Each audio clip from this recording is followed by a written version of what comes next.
say remix.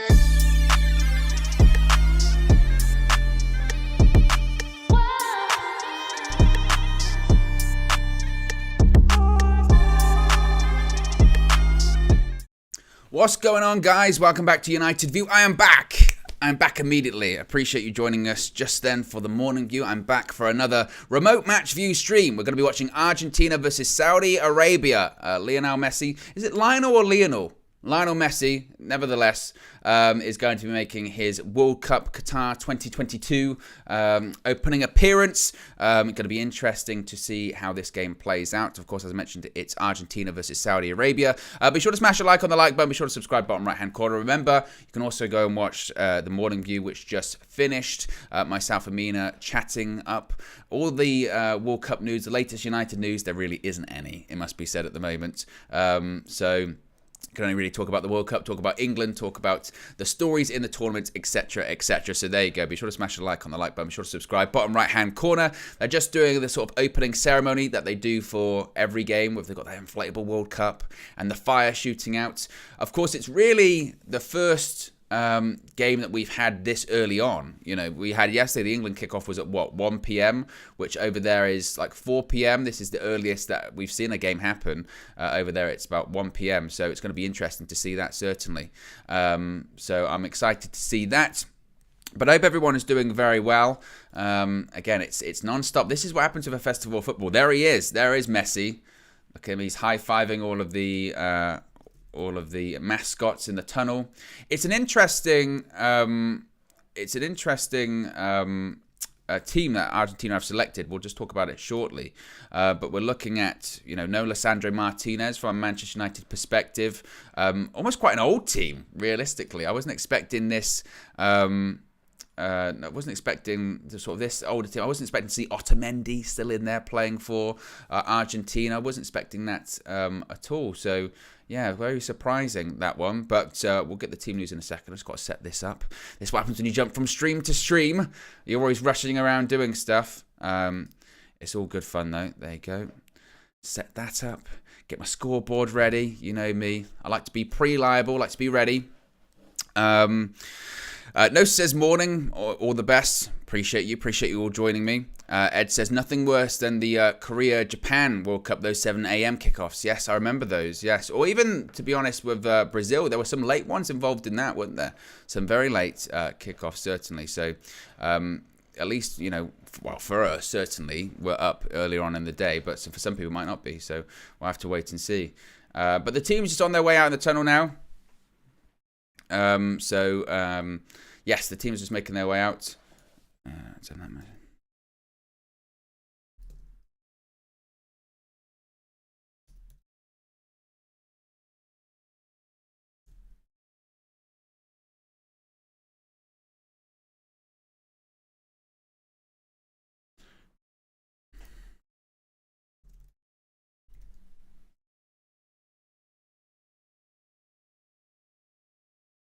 But yes, the teams are on the way out. Speaking of the teams, let's get the team news. We've got it right here. In goal for them, you've got Martinez. You've then got a back four of Molina, Romero, Otamendi, Tagliafico. We've got Rodrigo de Paul and Paredes. Is that how you pronounce it? We're gonna get my terrible pronunciation with all of these. Apologies in advance. We've got Paredes, Angel Di Maria. Lionel Messi starts as the 10. You've got Papu Gomez, and also you've got Lautaro Martinez as the striker. For Saudi Arabia, I'm really going to butcher these pronunciations, so apologies in advance. You've got Al Aways in goal, Al Shrani as the left back, Al Boulali as the centre back, Tambakti. You've got Al Hamid, Al Deswari, Al Maki, Kano, Al Shriri, Al Faraj, and Al Burakian. I'll do my very best. So there you go. There's the team list for both sides. Let me just get my headphones in so I can hear the coverage, so I can drink it in. Drink it in, man. So I can drink in the atmosphere there in Qatar. There you go. As the Argentinian national anthem plays.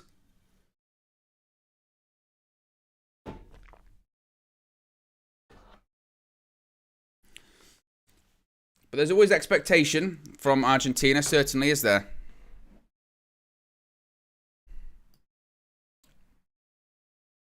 Right, our butchery is what Lisandro Martinez is. Riri says, morning from Brooklyn, everyone. Good morning.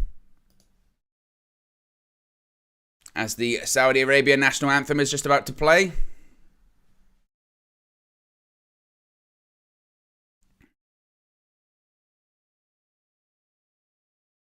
They're certainly... that's what I like to see. I do appreciate, like I said... Oh, what's going on there? The feed cut out. That's back. That was weird. And I was cut out again. If anyone's watching this on ITV, are you having the same issues as me? Very strange. Well, I missed most of it. Yeah, on ITV, the feed cut out twice.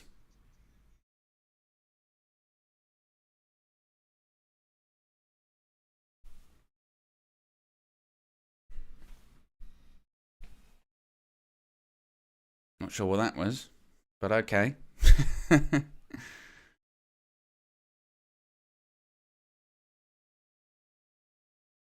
I don't know if that's technical issues or something more.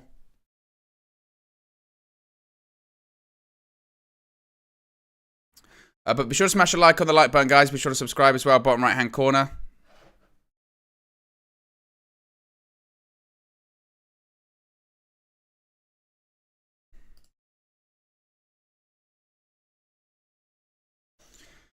As we are about 2 minutes away from kickoff. Yeah, G41 says, yeah, cutting out in South Africa too. Ed says, just cut out the anthem. I thought so. That was very strange, wasn't it? That was very odd.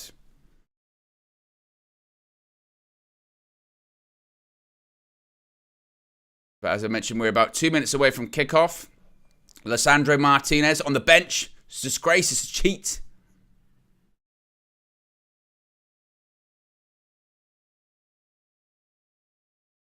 But here we go. We're on Messi watch.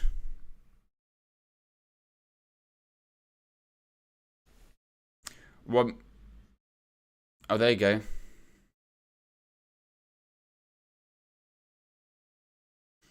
They've apologised for a brief loss of signal in the Saudi national anthem.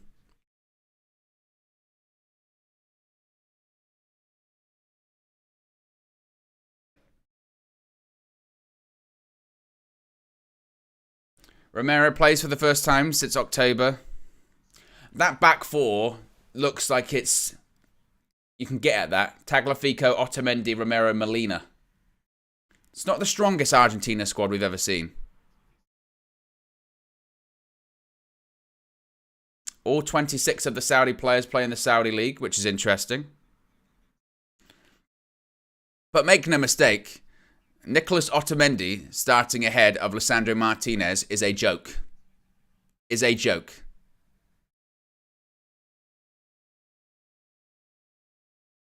But the atmosphere certainly seems raucous inside the stadium there in Qatar.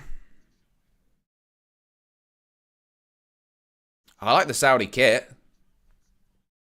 It's very nice, isn't it?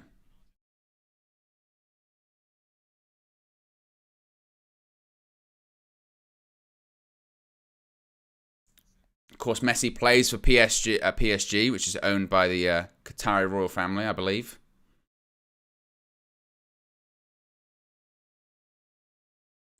Well, they're counting down to kickoff. They're counting down to kickoff, but nobody's there. We've got to hurry up. They missed the countdown clock. Now go. And we're off. We're underway. There you go.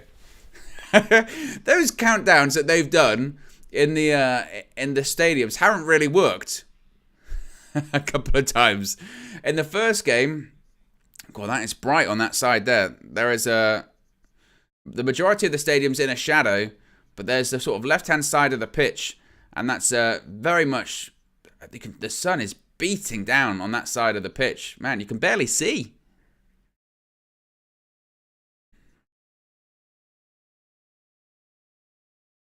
But let's see what Argentina have to offer.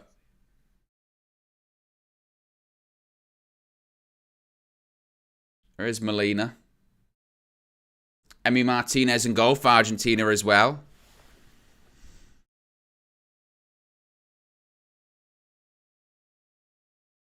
I mean, you can see for the left back of Argentina that who's the left back? It's Tagliafico.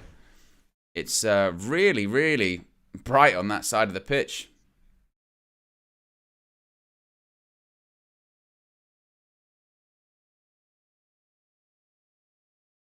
Argentina undefeated in 36 matches. My goodness.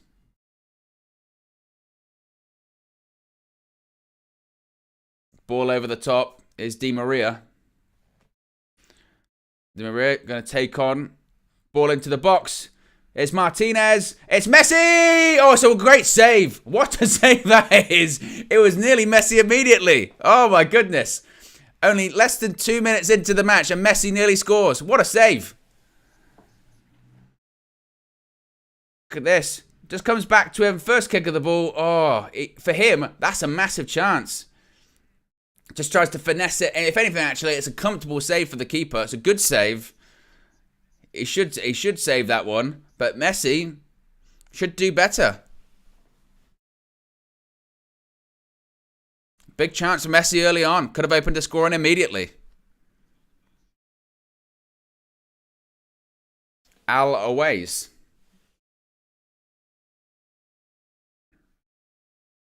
I can't believe Otamendi's playing at centre-back instead of Lisandro Martinez.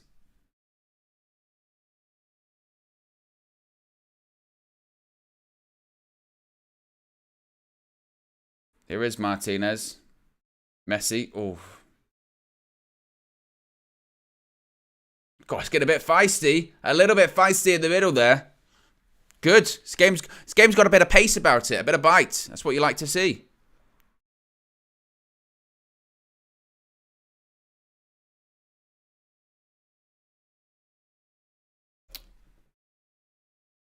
I wonder if Google's changed the formation here, because it's always funny when you see these formations. But it does look to be a 4-2-3-1 for Argentina in comparison to Saudi Arabia's 4-4-1-1. Oh, so another cruncher, another sliding tackle. Who got caught there for Argentina? He might bring it back for a foul. I think it might be on Martinez.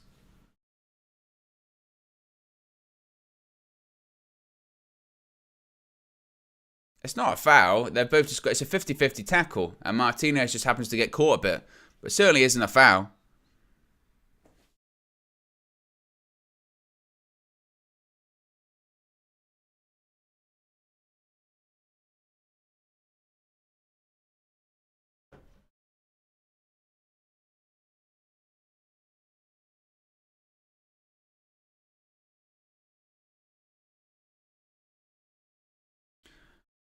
But 4 minutes gone, still 0-0. Biggest chance so far is from Lionel Messi himself. Save from the Saudi goalkeeper.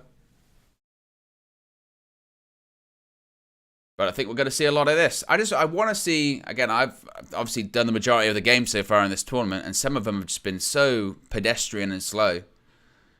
You want to see more. Al Sharami puts it out for a throw-in.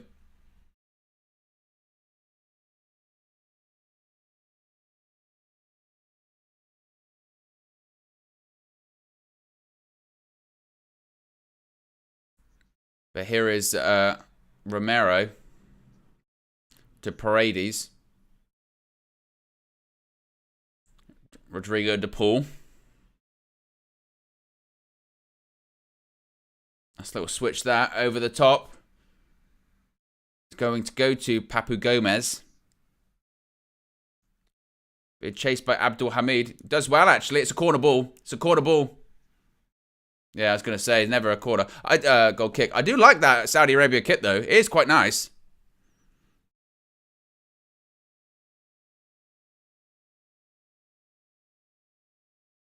Must be said, there's a great atmosphere in the stadium.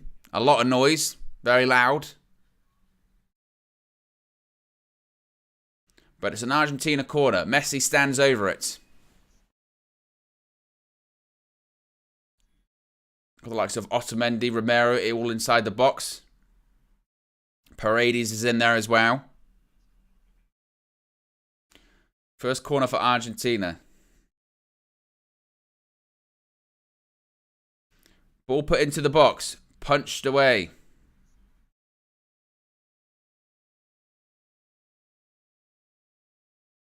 Here is Messi again. Just cuts inside. Little flick. That's going to be a foul. It's a foul on Rodrigo de Paul. It's in a good area as well. They'll definitely get a ball in the box here.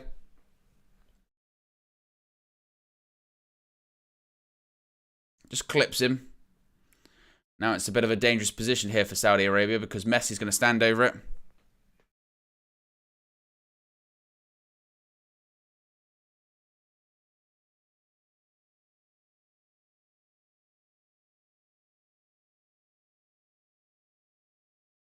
Here is Messi, though.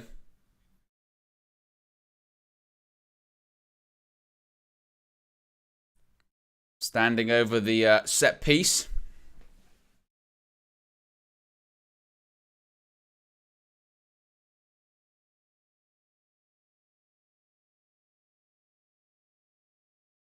Oh, it goes for the edge of the box. It's a volley. Well, was the referee's going over somewhere? What? Referee's looking for a possible penalty. What is going on here? Because the referee's, he might give this. He's being asked for a VAR. If he gives it for that, that is a disgrace. They cannot give a penalty for that. I mean, again, what was the difference between that and Harry Maguire one? Harry Maguire did not get given a penalty for that. It's the same thing. Either you give it or you don't. There's no consistency. If he gives this, then okay, that's fine. He's going to give it. He's given a penalty. I can't believe it. I cannot believe it. There is no difference between that and the Harry Maguire one. Tell me the difference. There is no difference between that and the Maguire one. He's given a penalty. I mean, fine, if you're going to eradicate that from the game, that's fine. They gave a similar one against England, but the Harry Maguire one, it's no different. That is so harsh. So harsh. There's no consistency with it. As Mina says, inconsistency with VAR. Nothing. Clearly, FIFA have a directive. If you've got that, we're going to give penalties. The issue is they didn't yesterday for England. Ridiculous. Absolutely ridiculous. Again, if you're going to give those as penalties, that's fine, no problem. But they won't. They won't have any consistency. We know they're not going to have any consistency. And before that, you've got pushes on Saudi players. 24 penalties for Argentina by Messi. Only 3 or 4 misses, I believe. The inconsistency is just ridiculous. Absolutely ridiculous. Well, Messi is going to get an opportunity to get his first goal of the tournament. And 10 minutes into it, Messi steps up. Messi sends the keeper the wrong way. It's 1-0 to Argentina. Lionel Messi opens the scoring for his country. And it's easy. It's too easy. But really, really, I think the Saudi team have a right to feel aggrieved because there is no consistency whatsoever with VAR at this point. Either you give them all or you don't give any of them. That's what you have to do. And what we've ultimately seen there is a directive from FIFA, which is if there's going to be arms around people, we're going to give penalties. At the same time, though, why didn't Harry Maguire get one yesterday? Why? Why didn't Harry Maguire get one? I don't know what the goalkeeper's doing. He dives ridiculously early and points the way that Messi's going to go. It's easy. No problem. 1-0. Lionel Messi. But, unbelievable.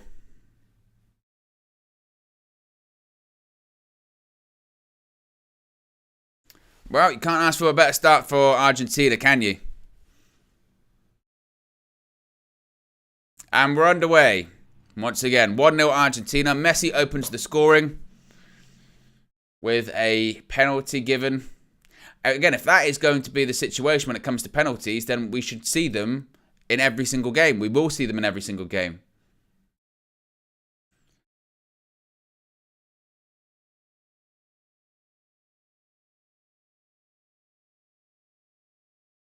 Oh, Saudi Arabia win the ball back here. And this is the thing as well. When you hand out directives like this before tournaments, that basically means the referee and the VARs will give everything. So what we're going to see really is like 4 or 5 penalties a game. If that's the case.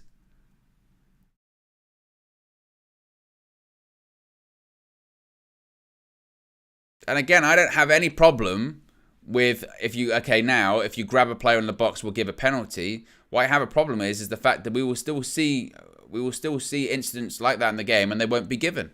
We saw one yesterday with Maguire. But here comes Saudi Arabia moving forward. They moved the ball all right, actually. But it's a goal kick.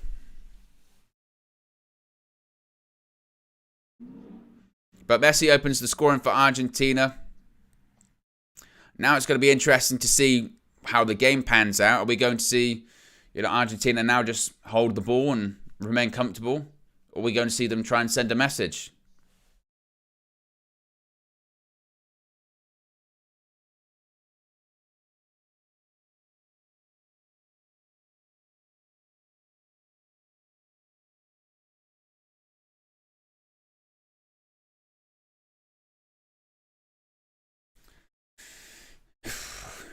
I just feel like it's going to be a tournament filled with all of these sort of controversial decisions, don't you? That's what it's going to be. I mean, Martinez holding the ball, though. You think Ronaldo's thinking at this point? He's thinking, wow, I'm going to make sure that I get a penalty early on.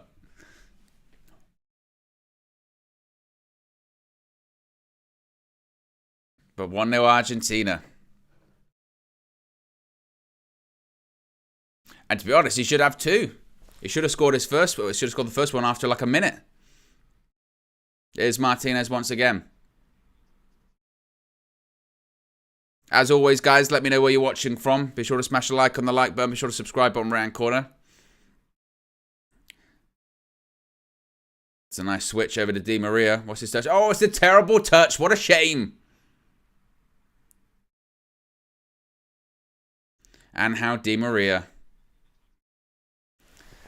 It's crazy to think. It's crazy to think that he played for United. You kind of forget eventually, don't you?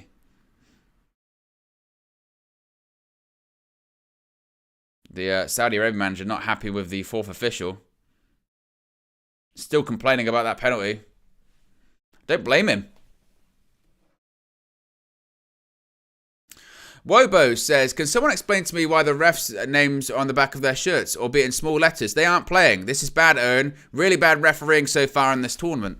I mean, there's just bad refereeing in general. I thought it was limited to the Premier League, but clearly it's not, because some of the refereeing decisions we've seen in the tournament so far have been shocking. I mean, what we're seeing, and I don't think we kind of expected this with the implementation of technology. I think we assumed with VAR being included in games that decisions would be made right and they would get calls right that they would previously not get right. But if anything, with the inclusion now of technology and with the implementation of technology, decisions in football have become far more convoluted than I thought we'd ever thought possible. And we're seeing now situations whereby, incidents are being scrutinized to the letter of the law, and decisions are taken literally by this subsection of rule, etc., etc., etc.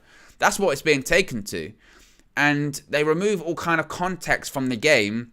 And as I always say with VAR, you can always find a reason to chalk out a goal. You can always find a reason to give a penalty because there's always some kind of infringement going on in the box, but then we'll get the game. And the annoying thing is, we'll see this in this tournament where directives are given, time added on, or holding in the box. And then after the tournament, they'll go, yeah, we went a bit overboard with that, so we're not going to do that again. We're going to pull it back. It was the same with the implementation of the handball rule previously before. You remember when in the Premier League and just around the world, it got to the point where if it touches your hand, it's a penalty. Well, then suddenly they were given penalties for stuff that they couldn't even justifiably say was a proper handball. It just hit their hand. And then what happened? 6 months later, they go, actually, we took that too far. We took that too far. And we've got to go back now. And now, if it doesn't hit if it hits your hand, it depends if it's ball to hand. And this will be the same thing with this World Cup. They'll go, actually, yeah, the time added on, we took it too far. Or the grappling in the box, we took it too far. That's the problem. And I find it baffling that you can get multiple looks at an instant and they still get it wrong. It's this ball into the box. I mean, Martinez scoops it up. It's this design by committee approach to football rules that it just gets convoluted. I mean, what's the phrase? A camel is a horse designed by committee, essentially saying if you get too many people surrounding one idea, you get so far removed from what the original concept of the idea was. And I think that's the case with VAR. You get 4 or 5 people scrutinizing a call over in a million different replays, a million different angles, slow motion, that they get away from the incident in question in the first place. They take it literally by the letter of the law. And it just takes things out of the game. VAR can work, but it's staggering to me that it's been around for what? 3 years, 4 years at this point, and they still can't get it right. And it's this constant tinkering with the rules. That's this weird thing that we do nowadays as well. We're constantly trying to fix a game, which in certain aspects isn't broken. You know, it's broken in some aspects, but those aspects they don't try and fix. Instead, they'll change rules that don't matter. Now, you don't have to move the ball forward. You can kick it backwards from kickoff. Who cares about that rule? Fix other things. Saudi Arabia worked the ball in the box. By the way, Saudi Arabia ain't playing bad. They worked the ball nicely. Ball in. Cleared by Argentina. Saudi Arabia putting up a bit of a fight here. That's a bad pass. That's an error. Given away. It's Messi. It got to be offside. Lautaro Martinez has a shot. Flag's got to go up now, so surely. Now it does.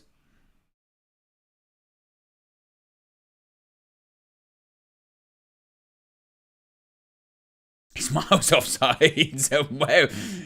Not only are you looking across the line, you're looking across the line and there's no Saudi players there because you're so far forward.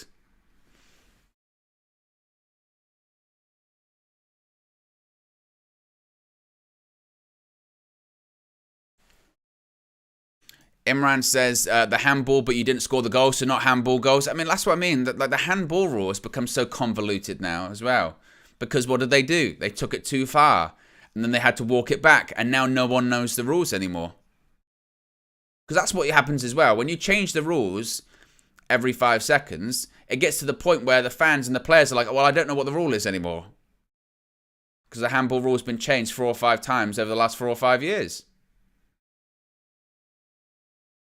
I think, from my understanding now, the handball rule, isn't it?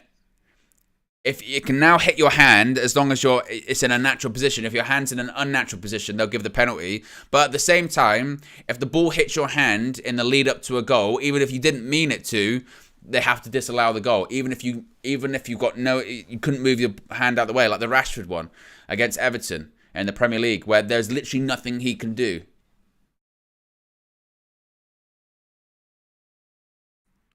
Molina, good defending from Saudi Arabia there. And it's an Argentina throw-in.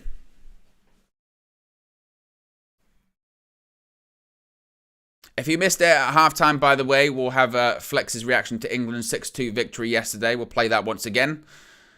England, of course, started off their World Cup campaign with a 6-2 victory over Iran.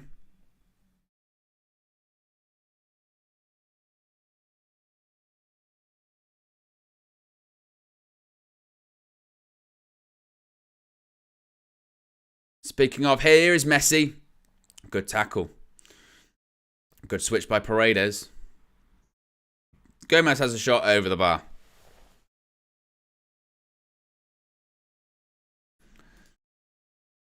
But tell you what, actually, of a 20-minute game so far, this has probably been the game I've enjoyed the most. Apart from the England one, obviously. But in terms of a neutral game, this game's got some tempo about it. I think obviously Argentina, they've got quality, but Saudi Arabia putting up a fight as well, so I think they deserve credit. Ball over the top. Is he offside? Ball into the box. Messi goes for a header. Doesn't get it. And it is offside now. Flag's gone up.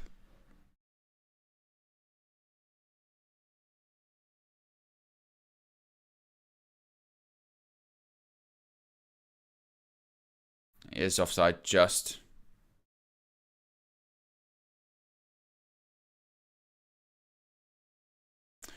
But 1-0, 20 minutes gone. A controversial penalty. And I say controversial because if they'd have given the Maguire one yesterday, then you would have just said, well, you know, fair enough, that's the rule in the tournament. But they didn't. As King of the Indies says, still can't understand how England wasn't given a pen for the foul on Maguire. I don't understand either.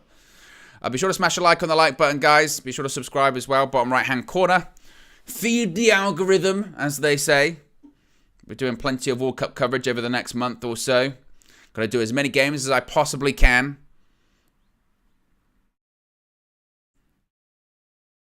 Three attempts at goal, 2 on target for Argentina.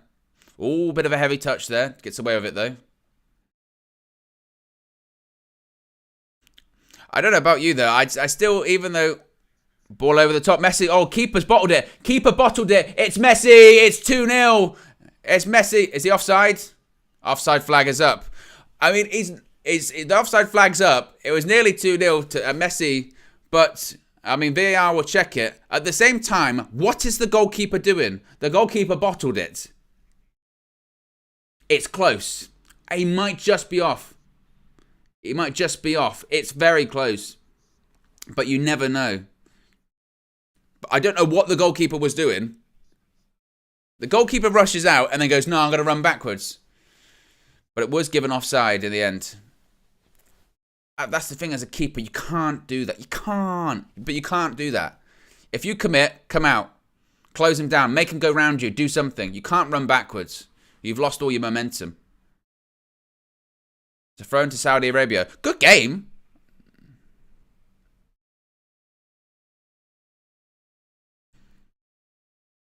Nearly 23 minutes gone. Still 1-0. Messi missed a sitter. Scored a penalty. Had a goal ruled out for offside. So he's been certainly centre of attention, as to be expected.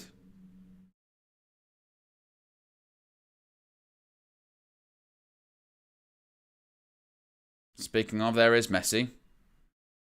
Hands it off.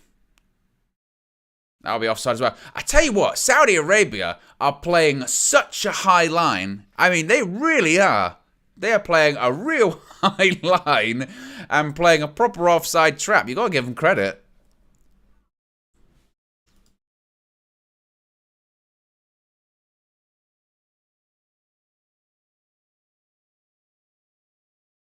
It's really high.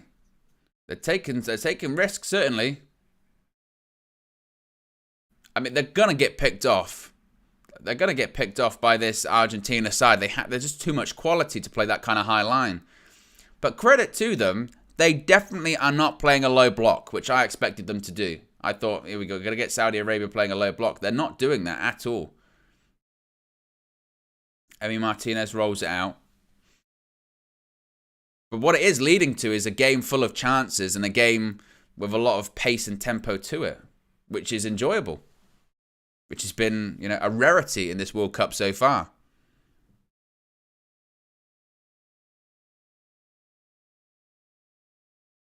Here is Romero. To Rodrigo de Paul. Oh, he's giving it away. Opportunity. Here comes Saudi Arabia. Give him the... Oh. He's giving it the other way. Ah. The foul on Romero looks like it is a foul, actually.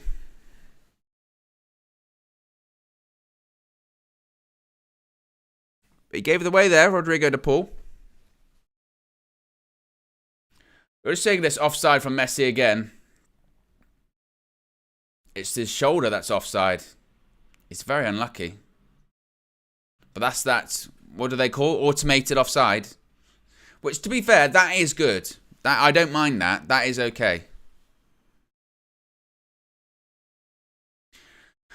Noah says about the this is the TeamViewer situation. Yeah, I saw that TeamViewer reportedly their board of directors or investors were talking about pulling out of the sponsorship of Manchester United. When I say that, that's at the earliest available opportunity. I don't know when that is. There surely probably will be a break clause in the contract. Reportedly, that's because they're concerned about the sort of profitability, really, of the sponsorship for United. But that'll be one we'll have to keep an eye on, certainly. I mean, I obviously look like everyone else. I love the World Cup. I love the international tournaments, but there's something about my club. You know what I mean? I just enjoy club football. I enjoy the Premier League season. It is great, obviously, to have football on every single day, and international football, you can't beat it. But at the same time, there is something about club football that's my thing. I enjoy club football. Actually, I'll put a poll in the chat. I'll ask you what you prefer. What do you prefer? Club football or international football?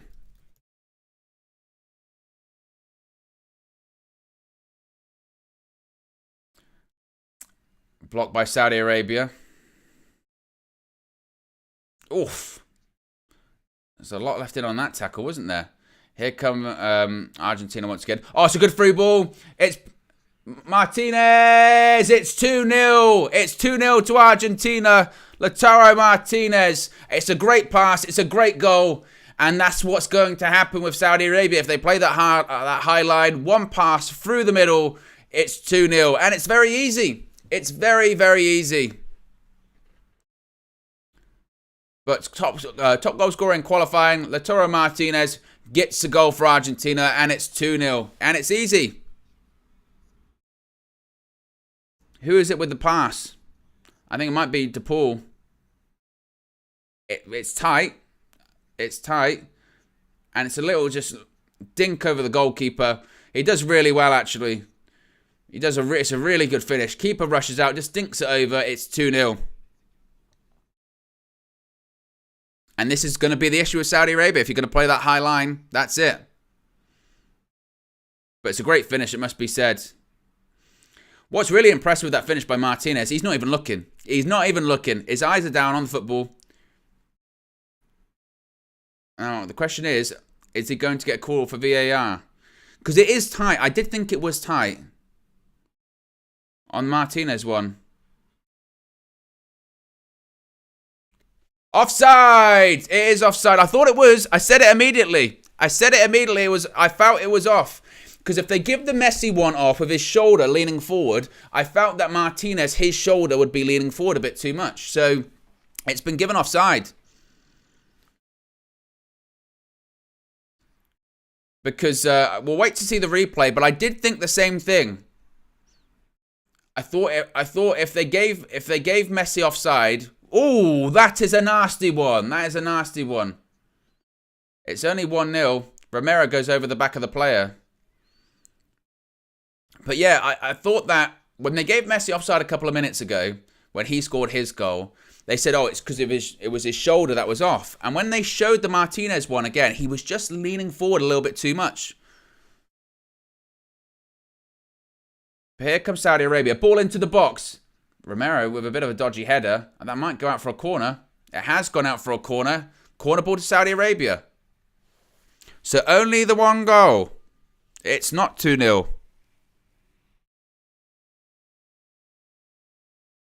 But a corner for Saudi Arabia here. What can they make of this?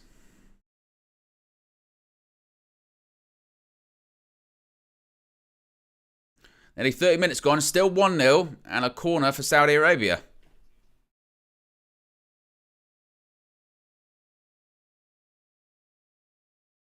Right, and now, to be fair, now the referee should say to these players, look, if you grab people in the box, this has to be a penalty. Because you gave one at the other end for it. If we see grabbing and he doesn't give a penalty or VAR doesn't have a look, then where's the consistency? That will be my issue here. So I'm going to have a look. I'm going to keep an eye out for the grabbing. They've gone short. Ball put in. Oof. Wasn't dealt with particularly well by Argentina. Saudi Arabia trying to keep it alive here. Oh, it's a foul. It's brilliant play. Fantastic. Who was that? Number 23, Cano. Just goes past him with ease. Rodrigo DePaul. It's a clear foul. Real good play. That's a foul. Now Otamendi's down now. This game's firing up a bit. And he's not shaking his hand. What a knobhead. He said to shake my hand and he wouldn't. Disgrace. Shake his hand. He won't do it. He won't do it. Ah, classic. Shake his hand. Professionalism.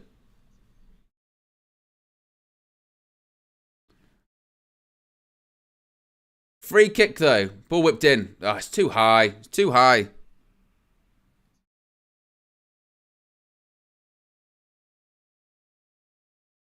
So throw out by Martinez. Game's got a bit of liveliness. He's got to be offside. Angel Di Maria's offside this time. That's Saudi Arabia high line. That's what they're playing.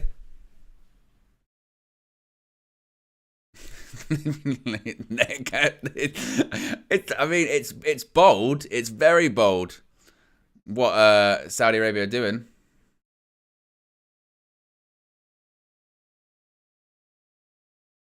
Good touch. I must be said, I have been impressed by Saudi Arabia. Again, the high line is always a risk. And if you're playing against Argentina, you're going to get picked off. But they got good technical players. They all play in Saudi Arabia. Ball whipped into the box. Headed back. Ball put in again. Headed away this time by Argentina. Just overhit that touch.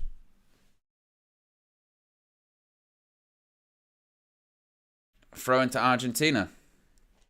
But there's a game going on here. We still haven't seen a replay of the Lautaro Martinez disallowed goal. I still haven't seen that. King of the Indies says, where is Leacher? He's on the bench in favour of Otamendi playing. 34-year-old Nicholas Otamendi. What's next? Di Michaelis.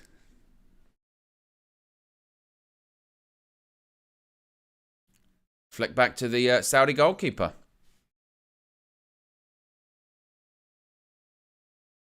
Poll in the chat. What do you prefer, club football or international football? 85% saying club football. Oh, here comes Rodrigo de Paul. Di Maria. Here is Messi. Just a bit of space. He's overhit it though. Overhit it. Can't find Gomez. Overhits a pass.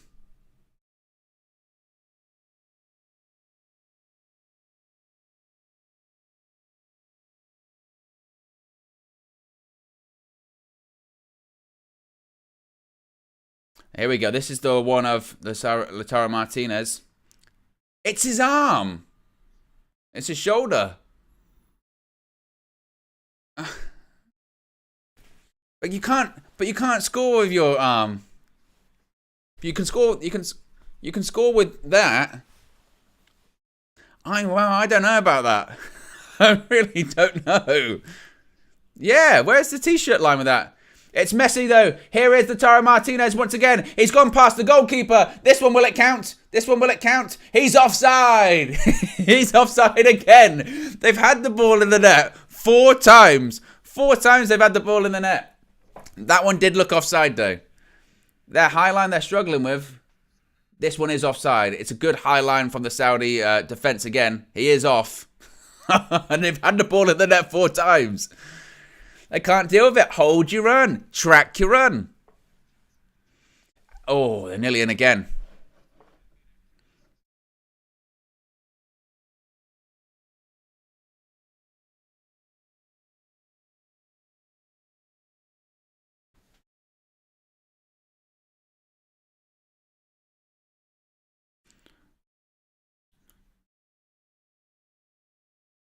So they're saying because you can score a goal with your shoulder... They're saying because you can score a goal with your shoulder, that's why it's deemed offside. And I mean, I guess you remember in like FIFA Streets when you could score like that. I guess that's why he's deemed offside, but it's very harsh. And again, this goes back to my initial point when I say like some of these rules are just taken too literally. And it leads to decisions where you go like, I don't know. Does there have to be a level of scrutiny whereby, or a level of discretion rather, with some of these rules?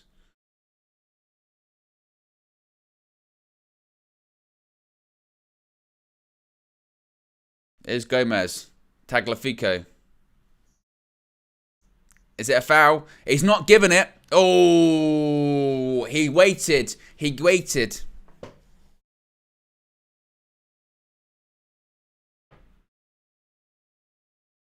It's just a foul.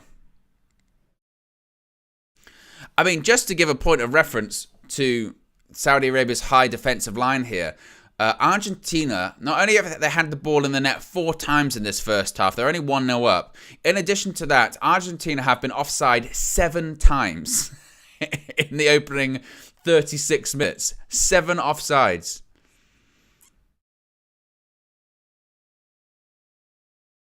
Here's Di Maria. Messi.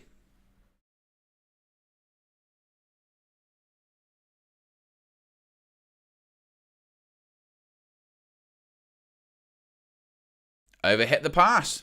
Saudi throw him. But once again, it must be said, I know I'm sounding a bit in a dead horse here, but I have actually really enjoyed this first half. I think it's been fantastic. But a really enjoyable game of football to watch, actually. I think, a bit of controversy. The tempo of the game's been good. I think Saudi are holding their own as well. Again, the high line is like playing with fire, and it's walking a tightrope. Salmon's down for Saudi Arabia. But at the same time, they play good stuff.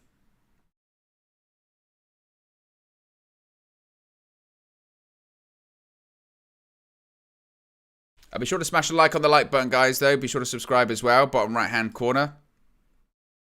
See if we can get to 100 likes. 42 away.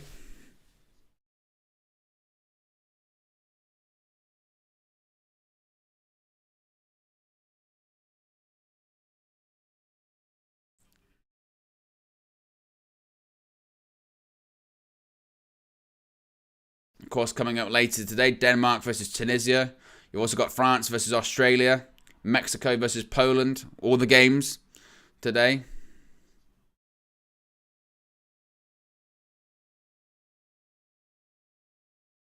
The Saudi player wants to come onto the pitch. Oh, what a throw in that is. Here comes Saudi Arabia once again. If he can switch, and he can. Here's Al Masori. Well done. It's not the ball. It's not the one. Head it away. You should have given it over again. Got it out wide. Cano gives it away. So give it a foul for there. Oh, you disgrace. You're a cheat.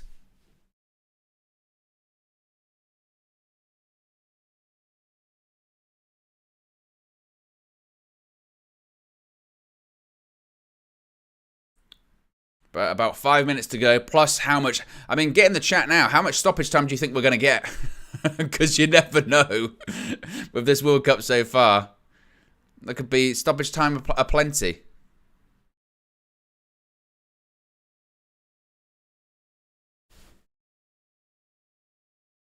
It is Di Maria.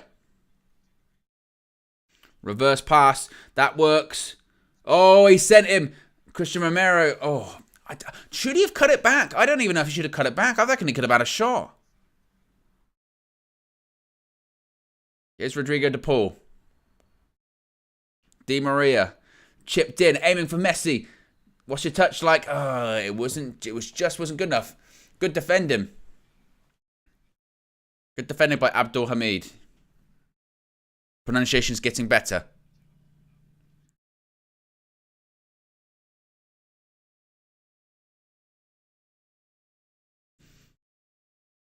Papu Gomez standing over the corner.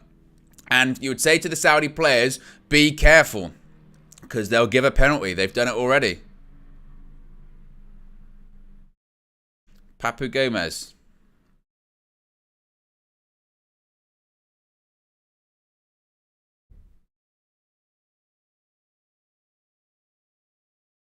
Still standing over it. Short corner. See, I would say in this instance, don't go short. If you get it into the box and they're going to be resting, you're going to get a penalty. Player goes down to give a free kick. Oh, he's given a free kick. He was looking for it, ref. He was looking for it. No. He doesn't get anywhere near the ball. Nowhere near the ball. Oh, maybe. But no.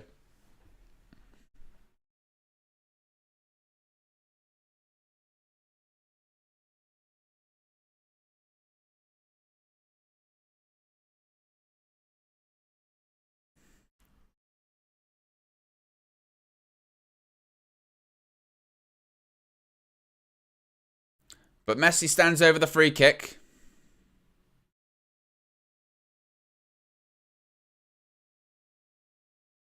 I think you can tell the heat there because a lot of their players look absolutely drenched. But Messi stands over the free kick. Ball into the box. Oh, nearly gets the header. It falls to the edge. Rodrigo de Paul absolutely skies it.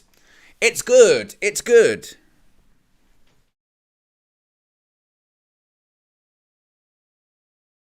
Oh, it's just terrible volley. Terrible volley. Look at this. Oh, my goodness. It's a clearance, not a volley.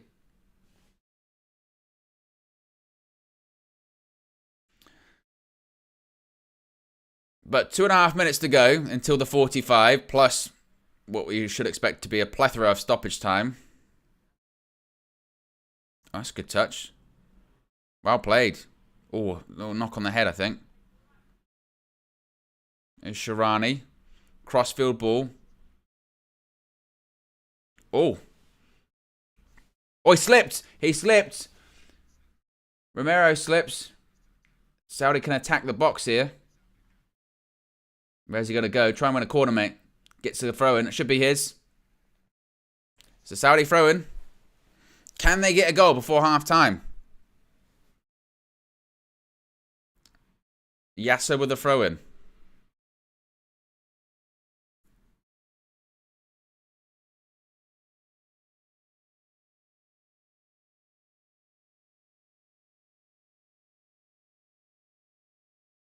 Still on.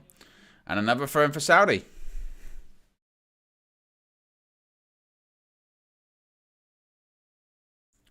Oh, he slipped in the box. Unlucky. He just slipped. There's never going to be a penalty. Just slipped.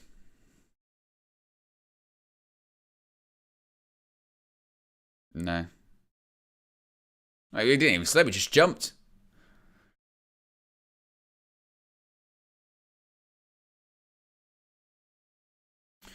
Must be said, what's strange with this Argentina performance is that obviously they're attacking players. There's Messi, that's a ball over the top.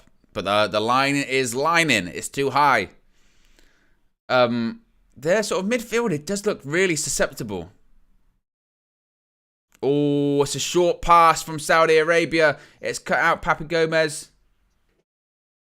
He's looking for Martinez. Again, his pass was a bit short. Martinez wins it back, though.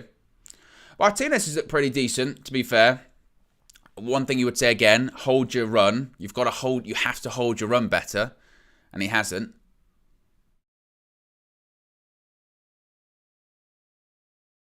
That's a short one. Oh. Remember, Argentina have had the ball in the net 4 times in this game so far. Oh, unlucky. Here's Di Maria. Cuts back inside, but dealt with again. Very well. Here's Paredes. That's a good pass. Molina, Di Maria tries to shift it to Messi. Can't. Oh, can he make it? Oh. I think it was Romero just manages. It was Otamendi rather manages to sweep it up. Just the 5 minutes of added time. Again, I've got my conspiracy about the added time situation in this World Cup. My conspiracy is that, we spoke about it this morning on the Morning View, that the pushback will be after the tournament.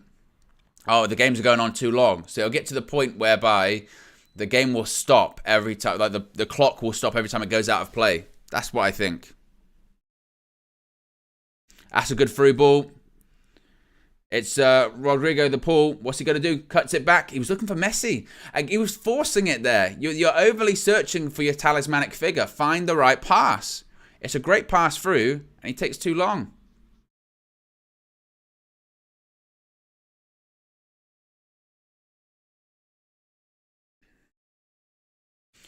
But the through pass is always there, clearly.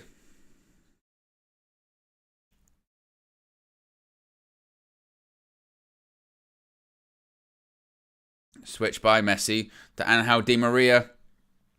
That's poor. Floats it over.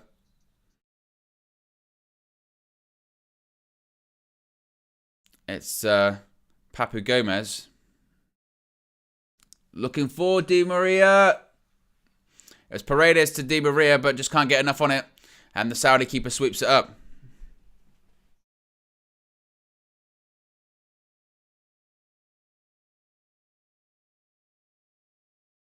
The left back for Saudi has been caught out a couple of times in the last couple of minutes. All coming down Argentina's right-hand side.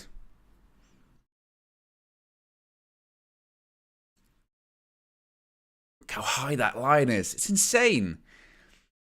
Bear in mind, Argentina have got the ball in like the centre circle, and the defensive line is maybe 10 yards away, 20 yards away. It's like not even that far. It's insane how close they're playing and how high they're playing. It looks like we're going to get a Saudi substitution here.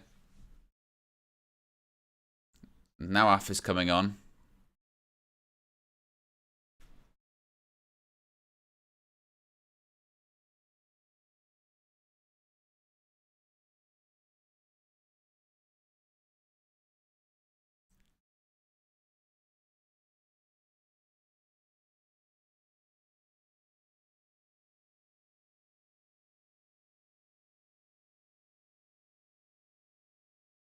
But so we're going to get a substitution. Al Faraj is going to come off.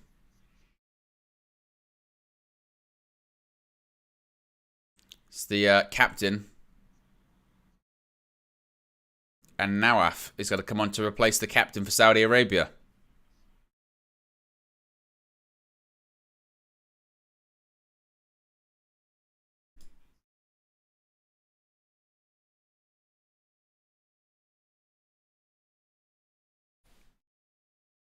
And the captain, look at him, he's in tears. Horrible to see. Horrible. And Salam's going to be the captain. He's going to have the captain's armband here.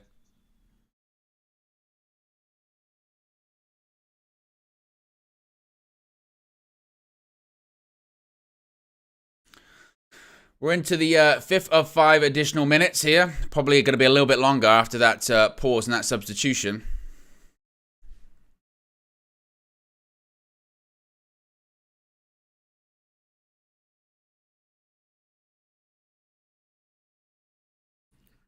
Is Papu Gomez.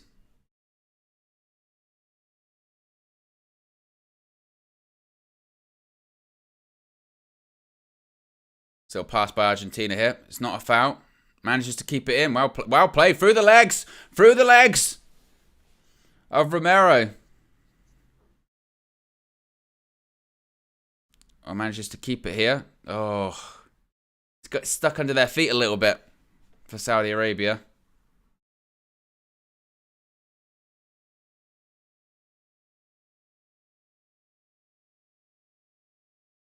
But we're now in the 50th minute, so the referee theoretically should blow his whistle at any point. Otamendi.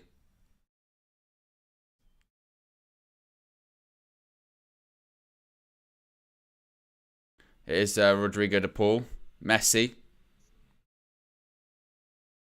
The amount of injury time is just it's crazy.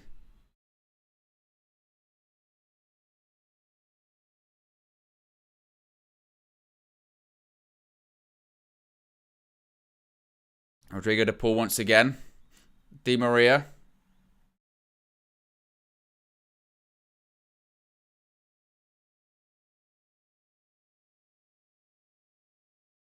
Romero. These Argentina players want to get to half-time.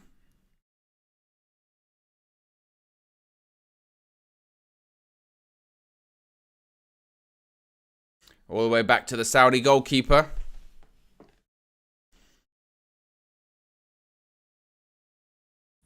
Keeper goes long. It's a good ball. Really good pass. Great touch as well. And there you go. That's half-time.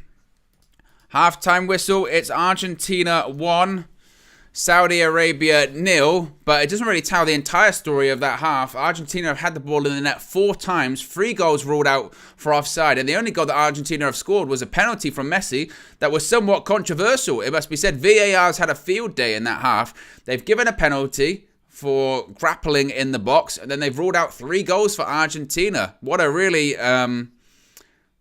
interesting first half. That was certainly significant. But there you go. Half-time 1-0. Of course, England started their campaign yesterday against Iran. They got a 6-2 victory over Iran in the opening game, sending a message to those in the tournament. Let's see what Flex had to say. Of course, you can watch the video in its entirety here and also on the channel, plus the full fallout of England's victory. You can check out Tactical View. Yes, Tactical View with myself and Cam. You can check out Fan Views with myself, Marcel, plus player ratings on the channel as well. But Flex is out there in Qatar, and here's what he had to say about England's victory.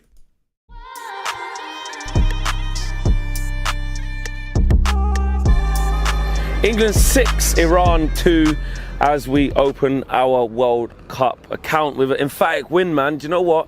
That was just what the doctor ordered. I did not see that game coming. I didn't expect us to win so comfortably. I didn't expect us to smash 6 past Iran today. And I called a really tight game. I called it 2-0. And, you know, something that would flatter to deceive. And I kind of went with the stereotypical England performance, you know, not really being energetic or not really, you know, dispatching and disposing of teams like we should. And it was everything but that. We got off to a comfortable start. I know in the first half it was difficult because of the injury to Iran's goalkeeper, when he had got the concussion, and it was like a 14-minute delay with both of those injuries, and he ended up coming off, and that kind of made the first sort of 20 minutes to half an hour of the game really disjointed. But then once that was out the way and the keeper came on, we started to kind of assert ourselves. Harry Maguire hit the bar early on, who I thought was really composed. And Jude Bellingham, man, let's start with him. This kid's really going to announce himself, man. Look, as a Man United fan, you're looking at him. You were looking at him closely. You're thinking, could he come to Man United? Would we want him? We've spoken about the price that it would cost, and I'm not saying that now all of a sudden we want to buy him. He's always been tipped, you know, and linked with Manchester United. But today I thought he was really, really good.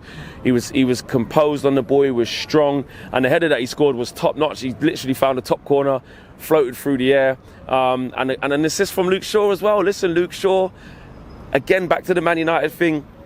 He's doing his thing. He's found a little gear to going into this World Cup. Won his spot back off Terrell Malacia and comes into the tournament and puts it in a great cross for Jude Bellingham. And you know what? Jude Bellingham, he's so young, and he feels like he's been around for such a long time already, doing his thing at Dortmund. And it's like it's his first World Cup, you know, where he's got the expectancy on him, and that kind of, you know, the eyes are all on him, the spotlight on him. And he delivered today. It was a real mature performance from him. I thought in possession he was strong, and that's actually, like, you know, he'll get better with age, obviously, with how good he is on the ball and technically and stuff like that. But actually, when you see him play in person, is that the first time I've seen him play in person? Yeah, because I haven't seen him play against anyone else until so that's the first time I've actually seen him up close, and he's massive. He's tall. His physique is strong, man.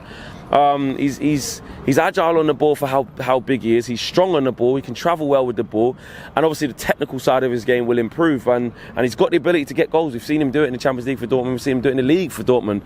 We've seen him do it for England as well a few times as well. So for me, I think that's a big plus for him, and his family must be so proud. So that got us off to a good start. Harry Maguire was involved in the second goal with a little layoff to Bukayo Saka, and you know what?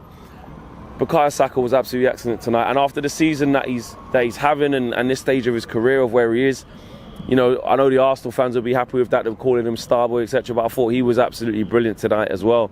And the goal that he scored, he sorts his feet out quite well, because Harry Maguire jumps, sets him the ball, and he has to kind of take a couple steps back and shuffle his feet around before he absolutely laces it top bins. And he was just a threat throughout, and he was really good as well. And then before the half, we get a goal from Raheem Sterling, great link up with Harry Kane, and a good finish with it outside of the boot from Raheem Sterling. So, it's so good for those players who are involved in, people just straight up racism. That's what it was, in the Euros. People have been saying it's like his redemption and stuff like that. But it's good for Saka to just get that limelight, for him to just, have his moment, have his time, especially in the first game, and the same with Raheem Sterling as well. I'm a big fan of Raheem Sterling, always have been and always will be. And Harry Kane, do you know what? It's a weird one for Harry Kane, because someone said to me, I think he's 2 goals off of Wayne Rooney's all-time record for England. And England scored 6 goals today, and Harry Kane did not score one. But it doesn't matter, to be fair, because he still played well. He played a great assist for Sterling as well. And he won't be too bothered about it. Obviously, he wants to get that record, and he will. Eventually, he will. I don't see why he can't do it in this World Cup. But it was weird that England scored 6 goals, and Harry Kane wasn't one of those goal scorers as well. I'm going to fast forward a little bit as well, just to keep the Man United theme going, to Marcus Rashford, man, because I know by the time he came on, I think it was, was it 4-1 when he came on? I actually lost count by that point. But he gets his goal with pretty much his first involvement in the game. And yes, you could question the Iranian defending. It was absolutely shambolic, to be polite.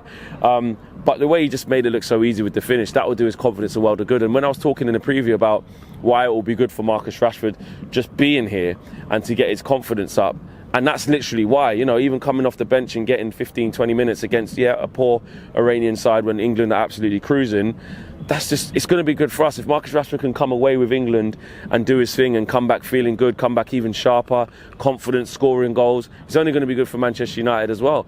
And obviously, whilst we're here away following England, if you are following England, it's going to be good for England as well. So good to see him get his goal. And then we did ring in the changes, and Marcus Rashford was part of that. And I think what Gareth Southgate showed today was actually his team just doing what he asked them to do, which was dispatch of them, be really professional performance. And you know what, you see the same people all the time moaning on social media with the starting lineup. Oh, he shouldn't do this. Oh, Southgate shouldn't do this. Oh, Foden needs to hurry up and come off the bench. Oh, it's Grealish. Oh, it's this. Oh, it's that. Oh, it always happens. And look, we've won the game 6-2, and I just feel like that level of patience is always needed with Gareth Southgate. I know overall we get frustrated. Oh, why is he picking Maguire? Oh, why is he doing this? Oh, why is he doing that? We won the game 6-2. Like, we played against a really poor Iran side. Like, it's not that deep. I think there's way too much made all the time with outrage that this player shouldn't be playing, this player shouldn't be playing, this player. It's a squad game. At the end of the day, Gareth Southgate was, he was justified in making his selection and justified in when he brought on the players that he did. And they came on and performed and delivered. And the tournament's going to be long, hopefully, for England if we stay in it and keep progressing. Foden's going to get his chance. Grealish comes off the bench and scores. And Callum Wilson, to speak about him for a little bit, for him to come off the bench, be in that position, clean through on goal, could get his first goal at a major tournament for England, and he chooses to pass to Jack Grealish. That's a great moment, because technically, from a footballing side, he's made the right decision. Give it to the player who's got an open net. That's what you do. Make sure you score the goal. But I'm so surprised he didn't score. But actually, it shows that his first thought is to be a team player. His first thought is to give the opportunity to the player who's in a better position, which was Jack Grealish at the time. And it was great to see Jack Grealish do that celebration, because I think he done a video with a young England fan. Or it could have been Manchester City fan. Who's a young England fan? He promised him if he scored, he would do that celebration. And he did. So all in all, there's not really any negative. There's no negatives apart from obviously conceding 2.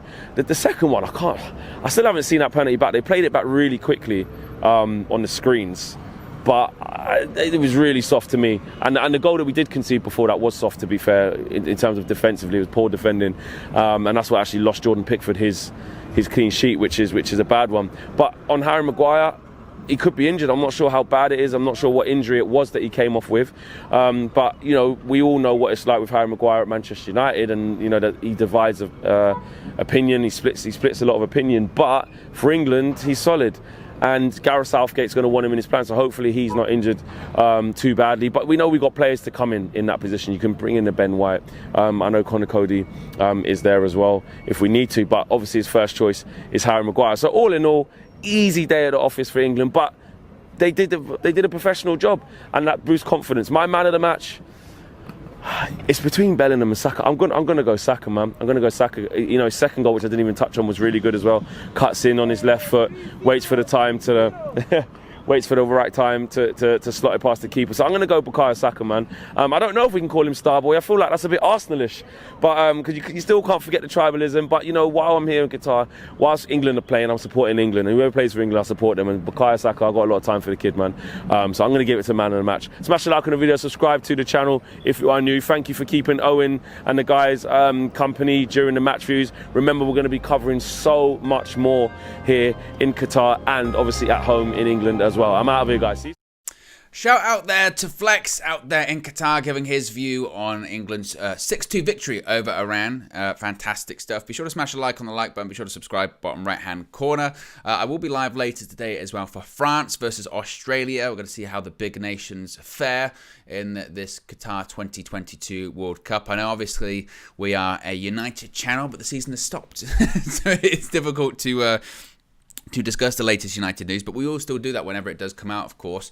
We've got the morning view. I was joined by Mina this morning for that. I was joined by Marcel yesterday. You seem to have really enjoyed that. And shout out to Josh, by the way, because as you can see, whilst I'm here in the UV Remote Qatar 2022 match view set, he's also been doing the intro music for Qatar 2022. Of course, he's done the graphics for the morning view as well. He's done the intro for the morning view as well, which people have really reacted to. So I hope you're all enjoying the content and really appreciate you joining us and interacting and getting involved in this World Cup. Of course, the first ever Winter World Cup. It feels very strange to be, covering it the way we are. I did just see that apparently Graham Souness and Roy Keane were clashing during the halftime. I didn't see that as I was just getting a drink. But you can let me know what happened there. Be sure to smash a like on the like button as well, and be sure to subscribe, bottom right-hand corner. As Mike says, intros are, as per usual, our class. That's Josh. Josh is a genius. He's just Josh Genius. He is the graphic guru, easy for me to say, visual ninja. I'm just seeing a clip for all of these Christmas movies, as obviously the holiday season doth approach. What is everyone's favourite Christmas film or holiday film? Is Die Hard a Christmas film? This is a big point of contention for a lot of people. What's my favourite holiday film? Gosh, I'm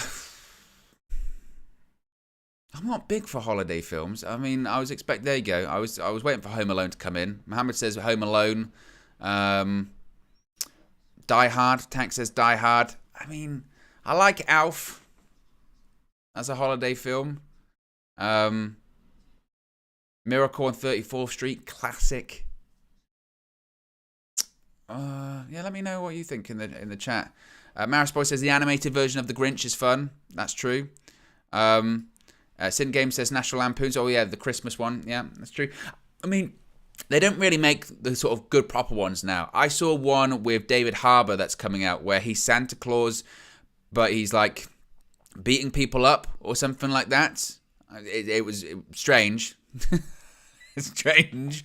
Yeah, but holiday. I mean, it's still too early for me. I mean, I don't officially know when the 12 days of Christmas does officially begin, but it's still too early. I mean, I'm never one of those people that puts the tree up.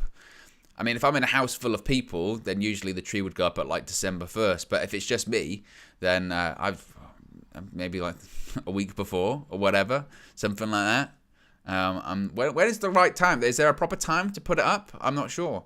You can let me know in the live chat as well. Also, get in your either ors as we're heading towards the second half beginning. But get in your either ors. Tank Sherman says it's 12 days before and 12 days after. Gotcha. So that's what, the 13th? So it's meant to go up on the 13th, right? Yeah. So there you go. Asker says the background makes it look like you've got a blonde mohawk. If only. Well, like, if I go like that, I have to get it just perfect, just like that. There you go. Bad Santa. I do like that film, although it's quite sad. That one's quite sad for me, with the little kid I remember watching that when I was younger, and I, for whatever reason, get an overwhelming feeling of sadness watching that one. But yeah, Bad Santa's a good film.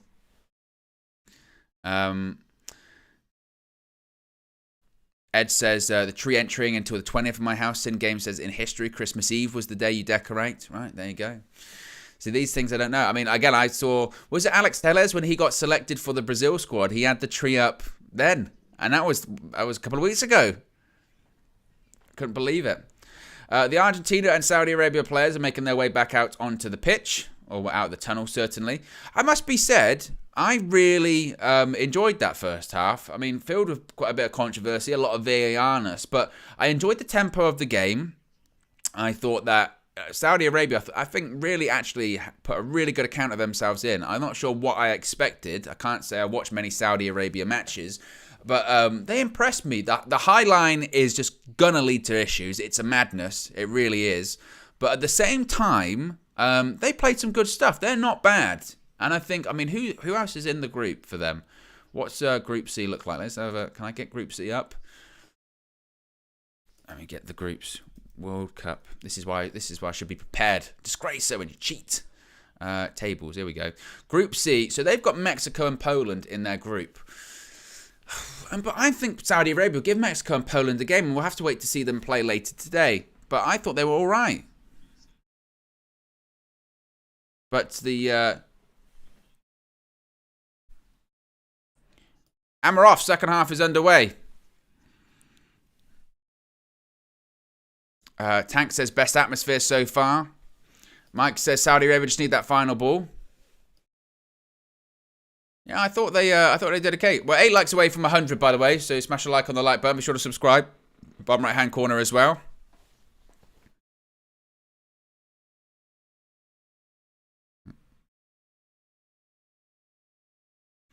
Ed says, my neighbours got their outside displays up already. They give 0 Fs about energy price increase. Well, that's true, actually. I forgot about that. That's going to be expensive. You always see one.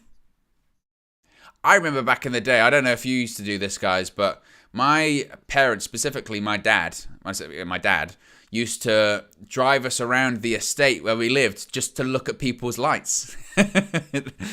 Just to watch people's lights and see people's decorations. Do you want to go out? Where do you want to go? Let's just drive around and have a look at the lights.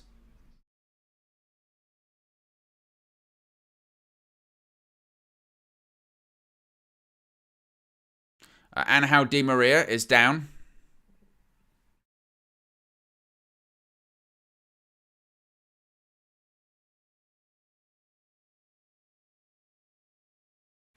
And of course, Argentina 1-0 up after that Lionel Messi penalty, which was, must be said, very... I mean, by the letter of the law, it's a penalty, but we didn't see Maguire get one yesterday.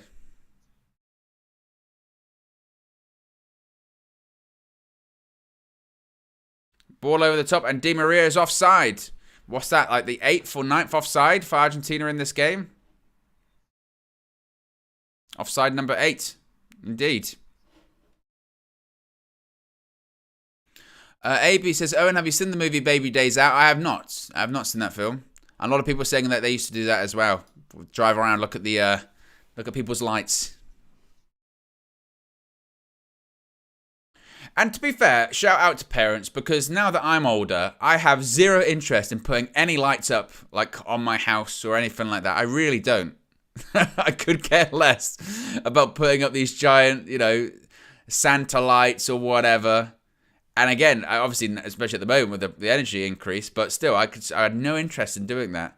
And shout out to parents that do it, and they climb up to roofs and do that kind of stuff. Here comes Saudi on the counter-attack. They're going to get the shot off. It's in! It's in! Saudi Arabia have scored. They have equalised, and it's deserved. Oh my goodness, it's 1-1. Argentina have been pulled back by Saudi Arabia. Wow, wow, wow. We have a game on our hands. A magic moment for the Kingdom of Saudi Arabia. My goodness. What a goal, what a finish. And we have a game. We have a game on our hands. Argentina have had the ball in the net 4 times, but it doesn't matter. It's 1-1. And the Green Falcons have taken flight in Qatar. Look at this. It's a through ball. And I'm not sure what the defender doing. They just wait. They wait. He's still got so much to do. And it's a great finish. It really is a great finish. Just knocks it into the ground. It's right into the side netting. I tell you what, that is a fantastic finish. A brilliant finish. And here we go. Wow.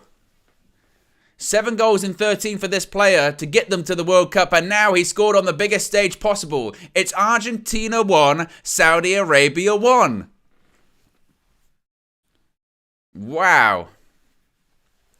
And I said before the game, I said before the second half, sorry, that I'd been so impressed by Saudi Arabia in that first half. Yes, defensively, they're playing a high line. Yes, they're playing on a knife edge. Yes, there's been so many goals called out for offside, but correctly so, it must be said. And I said I was impressed with them going forward. They've got a little bit about them. And now it's 1-1, and we've got a game on our hands. Messi's fouled. He's on the floor. And I haven't been impressed by, defensively from Argentina either. Look how high that line is by Saudi Arabia.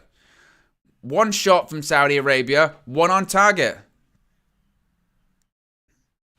And the stadium is loud, the atmosphere is there.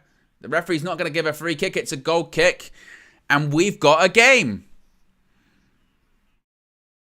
G421 says the butcher handles that. Wow, exactly. Exactly, you're not wrong there. That's what happens when you get Otamendi at centre-back. It's actually Romero, though, that he goes past. It's such a good finish. It really is a good finish. Emi Martinez can't do anything about it. Listen to that stadium. Listen to the atmosphere.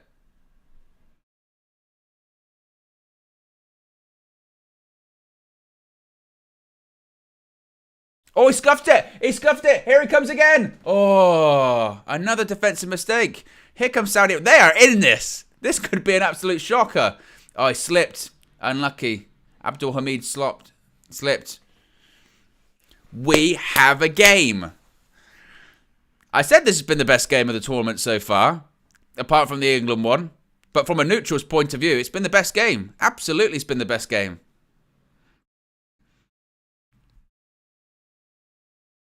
And here's me and Mina this morning. We're going, well, Saudi might play a low block. Not at all.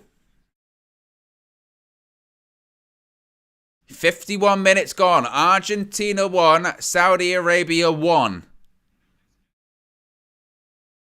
The game is in the balance, and they are in this. They are absolutely in this game.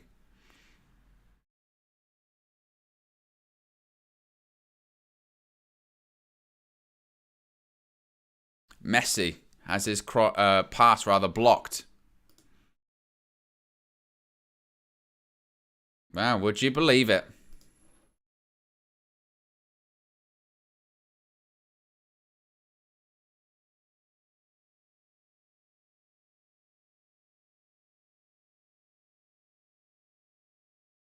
Al-Sheri has been fouled.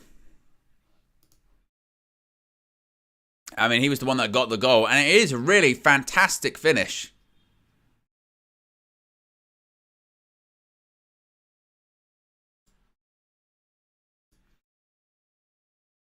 And now, Argentina, they don't concede many goals as well. They come into this tournament in really good form too. And it's 1-1. Fantastic atmosphere. And I said just before the second half started, a really enjoyable game as well. I really enjoyed the first half. And I was impressed by Saudi Arabia. Here they come again. Saudi Arabia running down the right-hand side. Abdul Hamid. Oh, it's come out. It's in the box. He's going to take a shot. Oh, if I tell you what, if he didn't get that blocked header, that might have been going in. That really might. Here they come again. He takes a shot. Oh, no, it's 2-1. It's 2-1. I don't believe it. It's 2-1. They've turned it around. What a goal. Saudi Arabia. He springboarded in a backflip. It's 2-1. Oh, my goodness. What a goal. What a goal. The Kingdom of Saudi Arabia have turned things on their head against Argentina. Argentina, the favourites who? What a goal that is. Things have changed. Wow, wow, wow. What is going on here? What a goal as well. I said it in the first half. They were playing well. They're not a bad side. It's 2-1. The Argentina fans have got their hands on their heads. They can't believe what they're seeing. This is insane. What a goal. The makeshift captain, of course, their captain came off in the first half. But Argentina, the first shot was blocked and that looked like he might have been going in as well. But they still managed to keep it going. He spins past the defenders. I mean, what a goal that is. He spun past 2 defenders. He then whips it. Martinez manages to get a hand to it, but it's not enough. It goes into the corner. What a goal that is. Wow. Look at this. Game very, very much on now. Now does Saudi Arabia play the high line. They have turned things around in a matter of minutes here. Less than 10 minutes into this second half, and it's 2-1 to Saudi Arabia. Madness. Absolute madness. Argentina 1, Saudi Arabia 2. Argentina need to come from behind now. Now, what does Saudi Arabia do? Do they stick with that high line, or do they drop deeper now? It's a foul to Argentina. That goal can't be understated. It's a brilliant goal. It really is a brilliant goal. He shifts past 2 players, whips it into the corner. And to be honest, Saudi Arabia have played really well.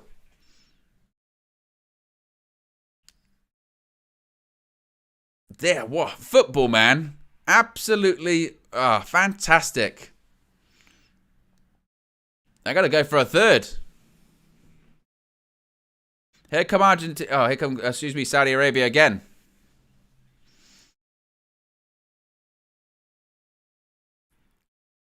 Football, you can't write it.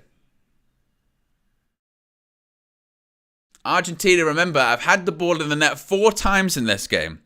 4. 3 have been ruled out, justifiably so, for offside. The penalty that Argentina received in the first half as well was somewhat dubious. By the letter of the law, it's a penalty, but VAR was on a madness. And now that the atmosphere in that stadium is going insane. But Saudi Arabia are 2-1 up. My, oh my. Seeing is believing, folks. Be sure to smash a like on the like button as well. Be sure to subscribe, bottom right-hand corner. Now, can they hold on? Well, here is Martinez. If he shifts it over, it's Messi. What a tackle. What a tackle that is. By whoever that is. That is an unbelievable sliding tackle on Lionel Messi. Brilliant. I mean, there's a long time to go in this second half, but wow. Messi thought he was in. Messi was in. Di Maria. Through ball. Looking for Martinez. It's cleared by Saudi.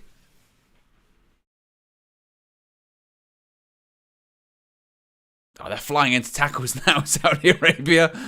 Here is Messi. That's a free kick. Well, it looks like Alvarez from Manchester City is going to come on for Argentina now. This is what happens when you decide to play Otamendi instead of the Butcher. It's a fantastic tackle as well. Brilliant tackle of Messi. It's just as good as a goal, that. Tambakti. And remember as well, Saudi Arabia, they're one of the only few countries that the entirety of their squad is made by players that play in their country, in the Saudi league. And they've been good. They really have.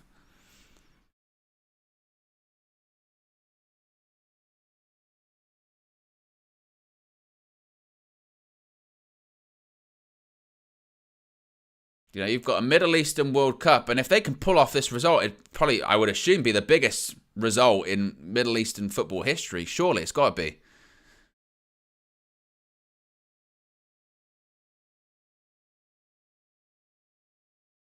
Hassling the Argentina player. Oh, to give a free kick. Oh, this is what the World Cup's about. Stuff like this.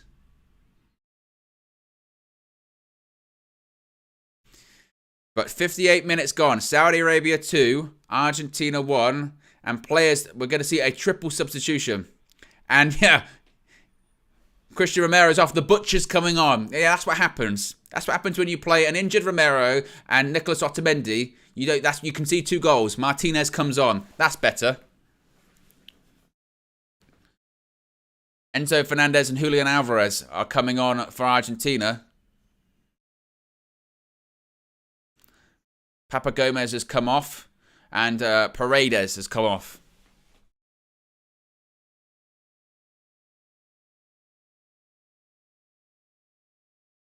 But Argentina have got some waking up to do, because Saudi Arabia are very much alert.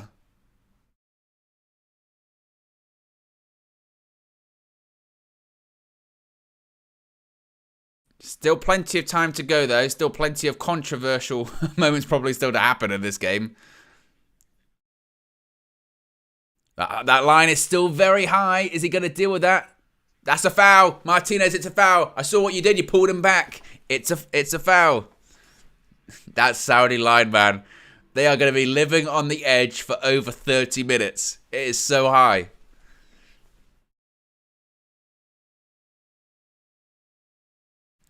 Well, certainly this will be the biggest story so far, if they can pull this off. The question is, can they last 30 plus minutes? Because we know how much stoppage time there's going to be as well. When I say 30 minutes, I basically mean 40. It's going to be 40 minutes. Minimum.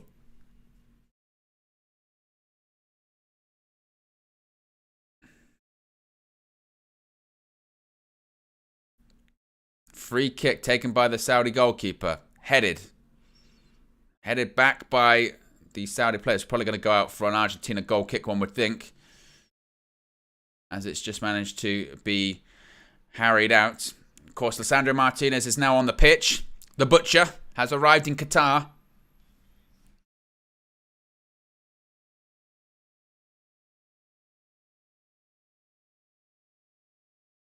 Ball over the top. And the thing is, as well, this is why Lisandro Martinez had to start for Argentina. If you've got a team like Saudi Arabia that's playing such a high line like that, you've got a centre-back. You have a centre-back in Martinez who's well known for being able to bring the ball out of defence and play long through balls over the top, which is what you've got to do. Play balls over the top and have your attackers run onto it. Martinez is perfect for that.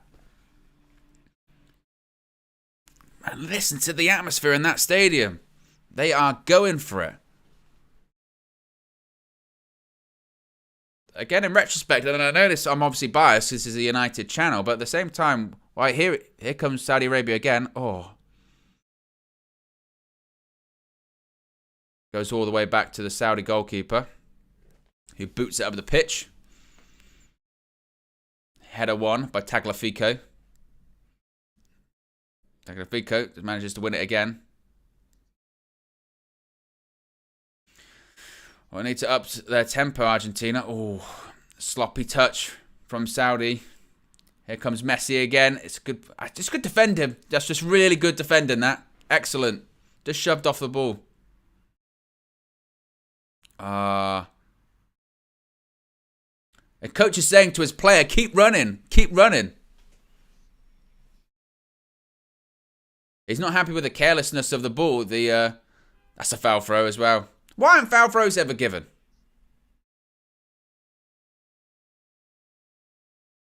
Here's Otamendi. Steps out of the defence. I believe, is that Alvarez or was Di Maria? Di Maria outside of the foot. Oh, it was that far away from Lautaro Martinez. That far away. It's a great ball. Fantastic by Di Maria. Outside of the foot. He's not even looking. That is brilliant. That is a brilliant ball. Messi standing over the corner. 2-1. 62 minutes gone. Saudi Arabia 2. Argentina 1. Ball into the box. Headed away by the Saudi defender. Messi once again. Here's Rodrigo de Paul. Puts the ball, back post, Otamendi, puts it back across, goal! Oh, what a save! What a save by the goalkeeper. I can't believe he's missed. I can't believe he's missed. Ball by Rodrigo de Paul, back across goal by Otamendi, and it's actually Martinez. Martinez misses it. Martinez misses it, and then it hits Tagliafico. He doesn't know a lot about it. If anything, it really should be Lisandro Martinez who should probably do better. It looks like Otamendi might be down here. You see the replay. Oh, he's not trying to claim a penalty. No, don't even start it, Otamendi. Rolling around on the floor. He gets a bit of a touch. Your team nearly scored, man. You wouldn't be rolling around if your team had scored. Messi with the corner. Messi puts the ball into the box. Flicked away this time. This is drama. This is sport. Here comes Saudi Arabia on the counter-attack. Sloppy on the ball. They need to protect the ball better. That's a high foot as well. They give the free kick. Messi plays it quickly. The referee says, no, I don't want it that quickly. It was a rolling ball.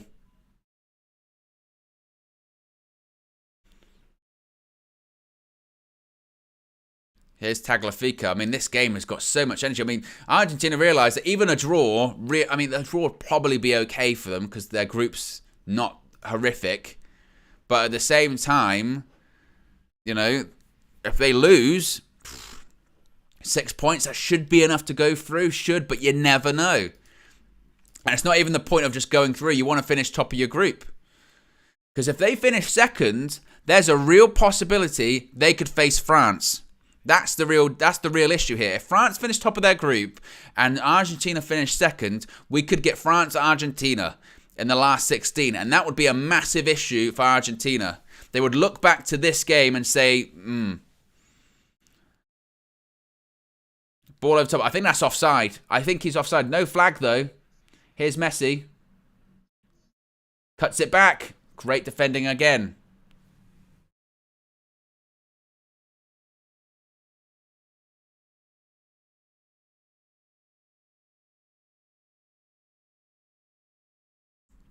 Di Maria.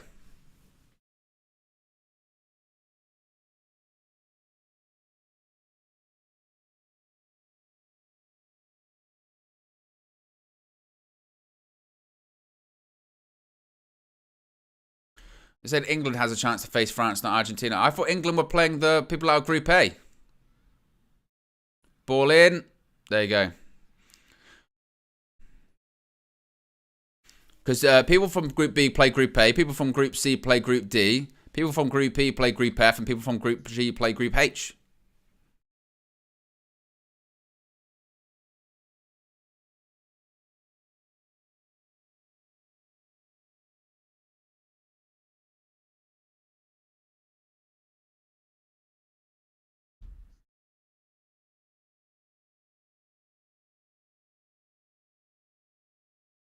Here comes Saudi Arabia on the counter-attack once again.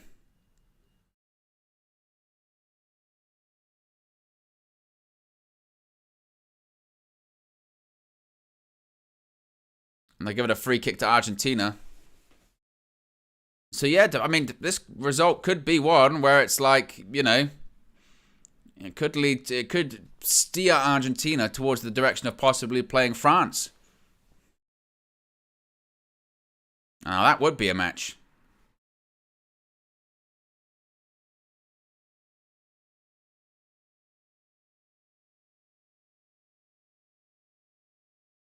It's a bit of a 50-50, to be fair. That line is so high from Argentina.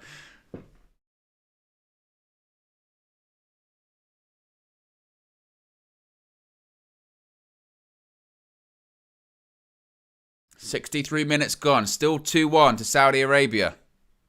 Be sure to smash a like on the like button, guys. Be sure to subscribe, bottom right-hand corner as well. See if we can get to 150 likes.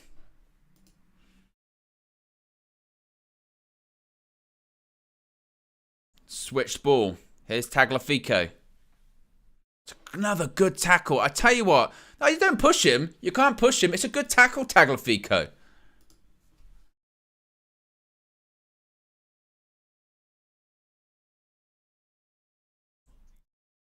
Rodrigo de Paul. Here's Lisandro Martinez.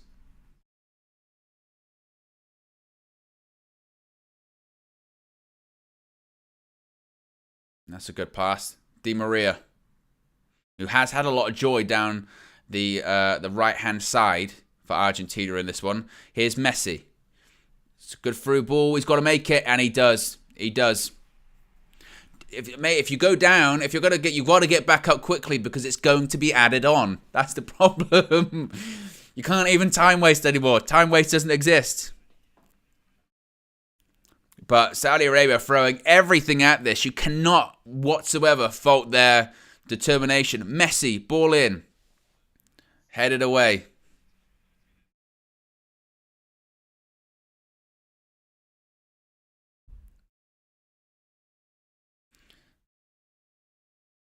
Messi knows he's looking up at the clock, trying to see how much time is left. He knows this is a disastrous start. Disastrous start for Argentina. And what is his last World Cup? Most likely, anyway.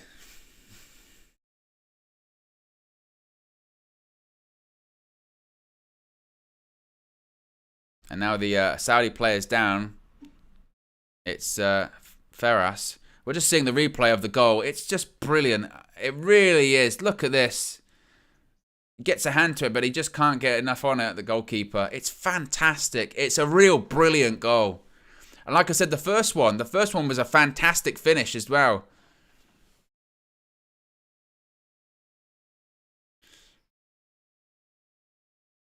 But we're heading into the final remaining 20 minutes of regulation time. Again, easily we'll get an extra 10, I think, added on. Easily. And looks like Argentina are going to be making another substitution. It's going to be Acuna's going to come on. Marcos Acuna from Sevilla is going to be coming on.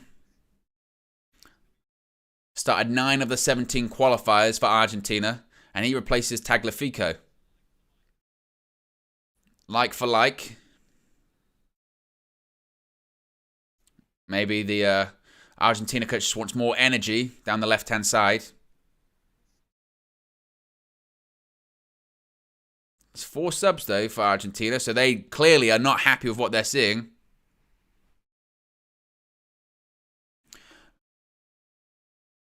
Tank Sherman says Messi playing in the World Cup at 30. I mean, it is technically possible. It depends how... If he's still playing at that point in his career, I don't think it's impossible that he would play at the World Cup.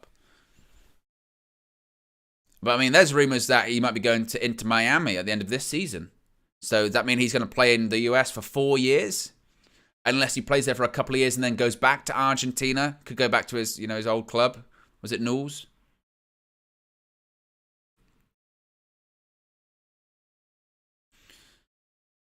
But I think we have to be considering at least 10 minutes of stoppage time, I think. Have to be.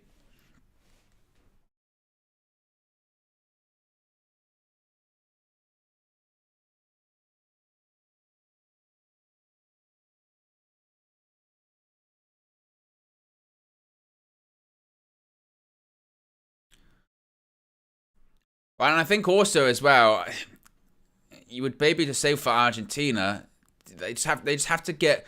You would say to your strikers, ball in. Oh, you would say to your strikers, just hold your run because they're playing a high line, yes, but midfielders and defenders find the right pass. Here's Messi, Di Maria, keeper holds it. Well done.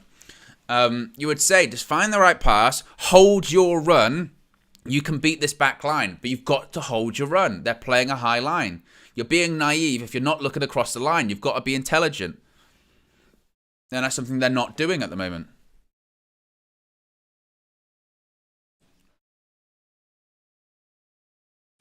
Here come Argentina on the attack once again. Di Maria cuts it back. Oh, nearly went to Messi. Edge of the box. And gets there first. I've seen a couple of players lose their footing today. Oh, he did the classic. Touched it and missed it.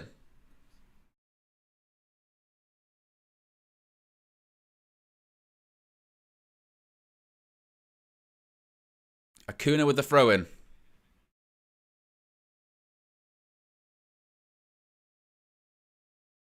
Oh, puts his foot through it. Does a Saudi defender.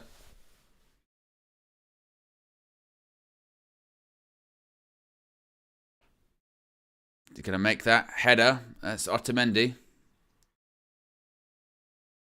Martinez. Oh, Lissandro, what are you doing with that pass back?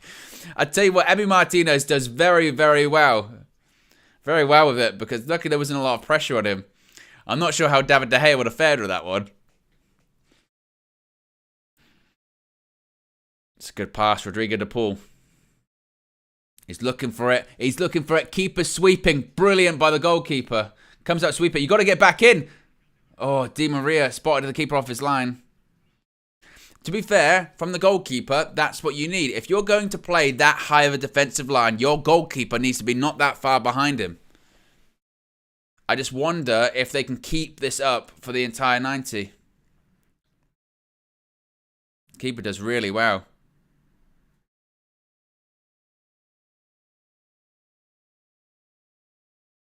But this is going to be a tiring 15 plus minutes. And when I say 50 minutes, I probably mean 15 plus 10 minutes of stoppage time.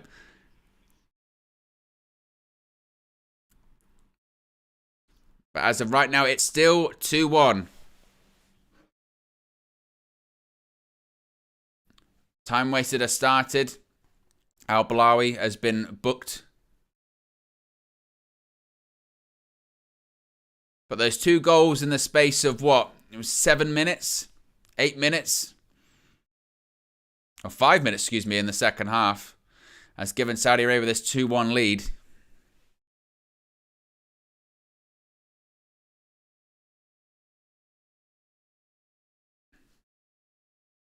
Here come Argentina again. They're playing against that high line. Outside of the boot by Di Maria. You've got to clear it. Well done. Clears it for a corner. Like he said, I couldn't hear. I didn't get a shout.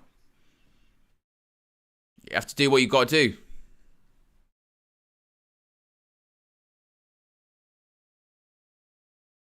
Di Maria is clearly that option. Acuna stands over the corner. Puts it in. That'll go over the top of the goal, and they'll be very happy with that, Saudi Arabia. But clearly, Di Maria is getting a lot of joy down that right-hand side, and his delivery is there every single time, outside of the boot. And I think to Di Maria's point, he's saying, who's making a run? Nobody's making that run.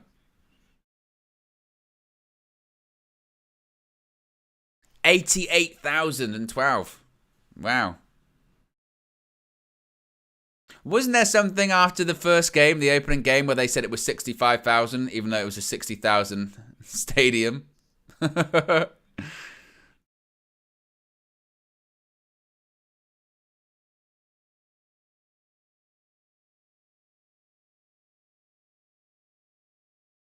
Oh, so it's an 80,000 stadium, but it's 80,000 stadium, but it's 88,000. What? What? It's an 80,000 stadium, but there's 88,000 there. Right.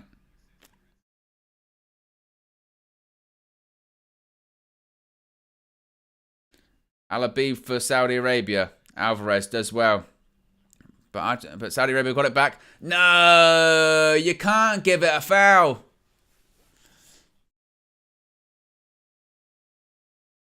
It is a foul.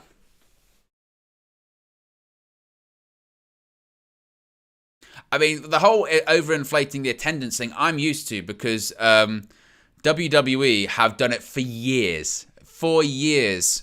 They used to always say this was the capacity, and it never was. WrestleMania 3, was it 93,000? It was more like 70-something thousand. WrestleMania 32, 102,000. In reality, it was about 80. And then when they were asked about it, they said, well, you said it was 103,000. And Vince McMahon went, wow, that's including, you know, people backstage and ticket attendant people and people that are working the turnstiles, blah, blah, blah. I mean, I'm used to it. WWE have done it for years. They lie about the capacity. We had over 100,000 people. It's about 80 in reality. Wow, that includes some other people, you know. So I'm used to it.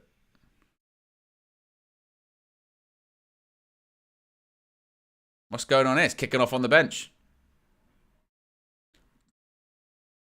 Oh, ball over the top. Here comes Di Maria. Alvarez. Keeper. Keeper, come out. Take a touch. What's going on? No, they've given Messi a free kick. That's a disgrace. It's a cheat. They're not happy. The Saudi Arabia players are not happy. That's not a foul. He is looking for it. That is never, ever, ever, ever, ever a foul. That is Messi looking for a foul in Messi area, in Messi territory. If they score from this, it's a disgrace because it's not a free kick. That is desperation settings. It's a dive. That's what that is. And if this goes in, I would be furious as a Saudi Arabian player. There is nothing he can do. Messi runs into him. It's a dive.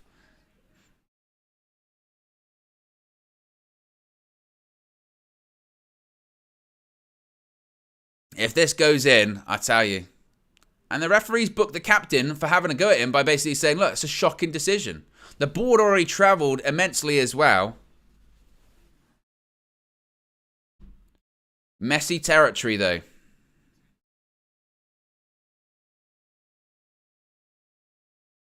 Is he going to have a Messi moment? You would say just get it on target. Messi stands over it. It's about 25 yards, maybe a bit longer than that, 30. But it is in territory. We have seen him score goals from this range before. It's Messi. 79 minutes gone. 2-1 Saudi Arabia. It was never a free kick in the first place. They're still not happy, the Saudi Arabian players. Got to get in the wall. Here's Messi. Stands over it. Messi, it's over the bar. Justice. Justice. Because it was never a free kick. Shocking.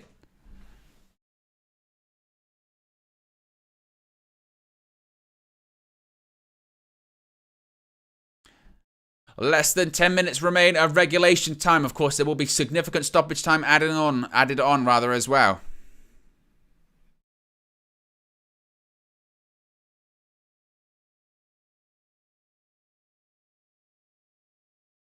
Again, it's not a defeat that's going to knock Argentina out if it does happen. But at the same time, it's going to put them in a difficult position when it comes to the group and where they'll finish. I mean, the game later on today is Mexico versus Poland, and now they're going to be really licking their lips. It's got to be offside. Saudi Arabia still defending for their lives. Oh, that's a foul. That is a foul. That's a booking. Abdul Hamid. Yeah. That was nasty. And I think we're going to see quite a few more of these. That is a clear foul by Abdul Hamid. I think he's been really good, actually. What position does he play? Abdul Hamid. Right back. He's been good. I mean, again, Saudi Arabia have been really good. Quite a few on bookings now, which will be the thing they have to be worried about. Remember they lost their captain earlier on too. Since the goal, as expected, it's been all Argentina.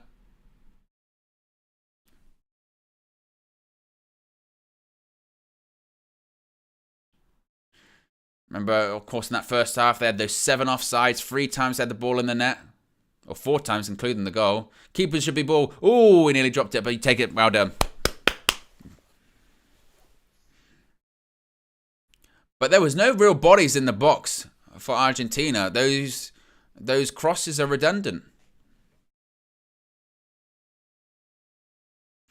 Drop kick by the Saudi goalkeeper. God, it's massive. It's hoofed up the pitch. Alvarez. Is he offside? Offside. That's that high line once again. Argentina want to make another sub. How the referee's looking for another sub.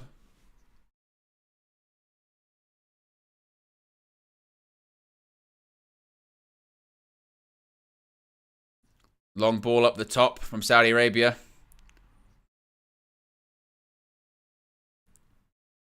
Oh, there's the ball. It's out to Di Maria once again. I've said that's the out ball. That's the out ball. Down the Argentina right-hand side. It's been the one that they've been looking to.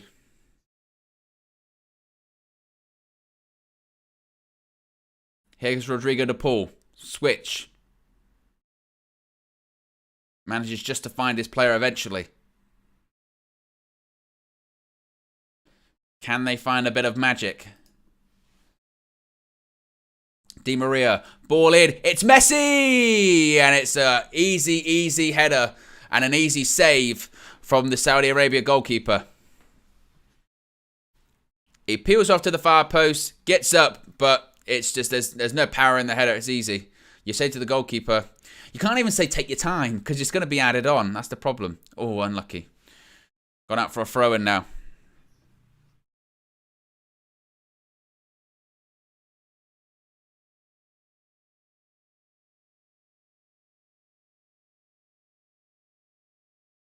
Martinez with the throw-in.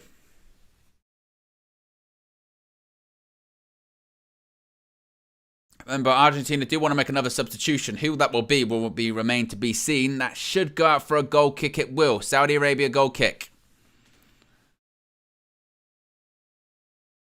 The referee's telling the play. Look at Di Maria putting it on the goalkeeper's line to take the goal kick. Don't even start, man. You'd be doing the same. You'd be doing the same. Not even have that.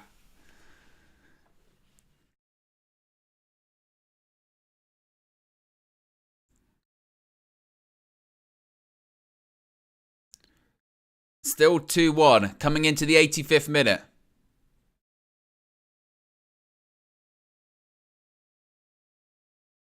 Flick on by a Saudi Arabian player. Goes up wide. If they could get a third, this would be insane. There's a Saudi player down at the moment. You'd say just keep the ball.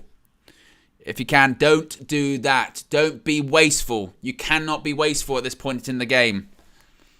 Now, is there a Saudi player still down? There is a Saudi player down. They're currently down to 10 men.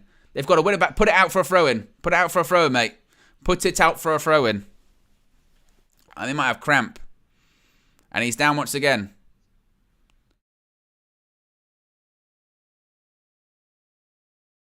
He's saying, look, I'm going to add it on, the referee. In fairness, he's saying I'm going to add it on.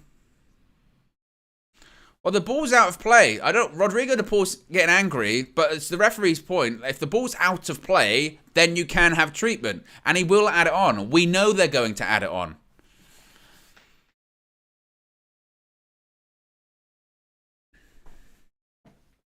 I mean, I understand the time wasting element or injuries are frustrating, but it's frustrating when they don't add the time on, when we know that that's what they're going to do at this point. They're clearly going to add it on. That's what they've been doing the entire tournament.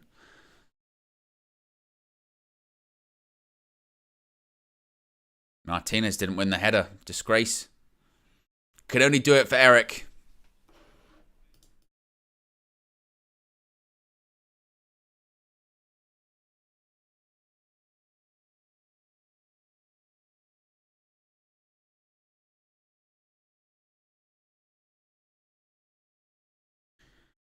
But here we go. We're in the 87th minute. Or 86, excuse me, minute. Well, technically the 87th. It doesn't matter. It's still 2-1 to Saudi Arabia. Not long remaining. Well, I say that. There probably will be a lot of time remaining.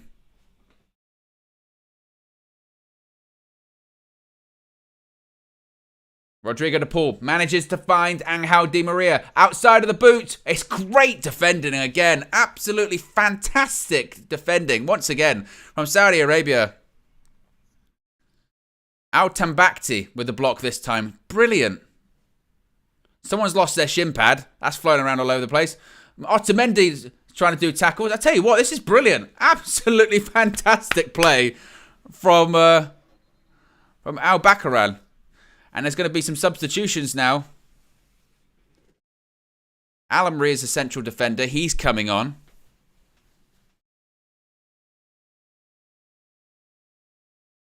What's he booking him for? What's he booking number 18 for?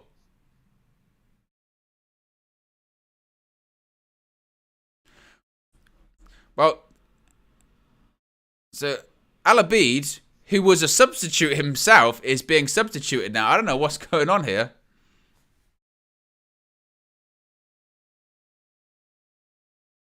So Al-Abid was a substitution, and he's now come off.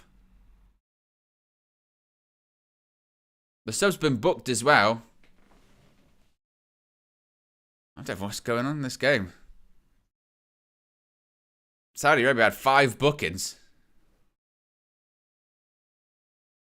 Saudi Arabia had 5 bookings. It's crazy that Argentina have had 0. They haven't had a single booking this entire game.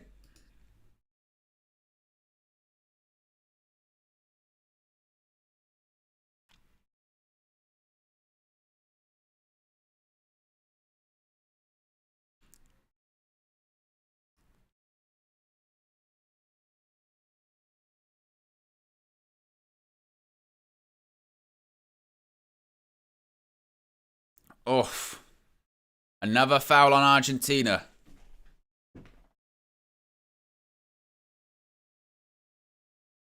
Argentina with a quick free kick. Di Maria. That's a foul. That is a foul. It's another foul on an Argentina player, this time on Di Maria.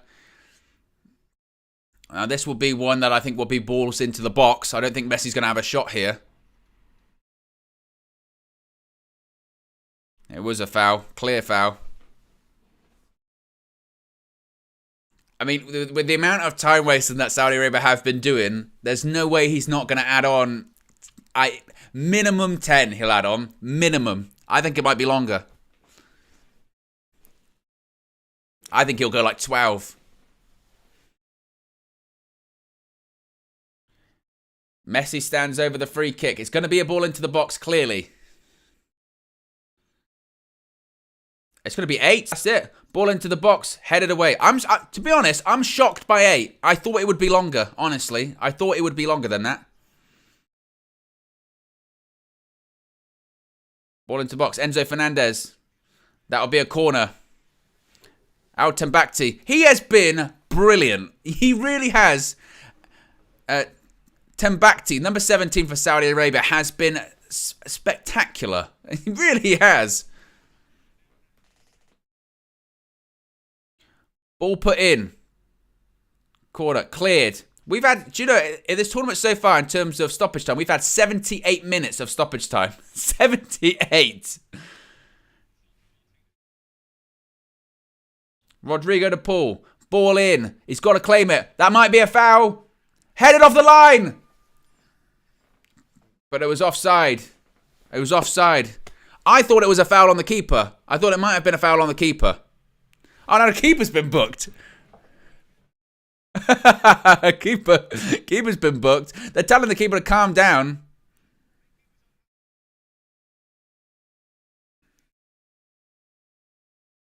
Alawi, the goalkeeper, has been booked. Now he's going to go down. You're going to get more time added on. He was on. He might have been just off. He would have been offside. Yeah, it was a good decision. Is it a foul? I mean, he gets something on him before. The keeper's dramatic. It was headed off the line anyway. But it was offside, so it didn't matter.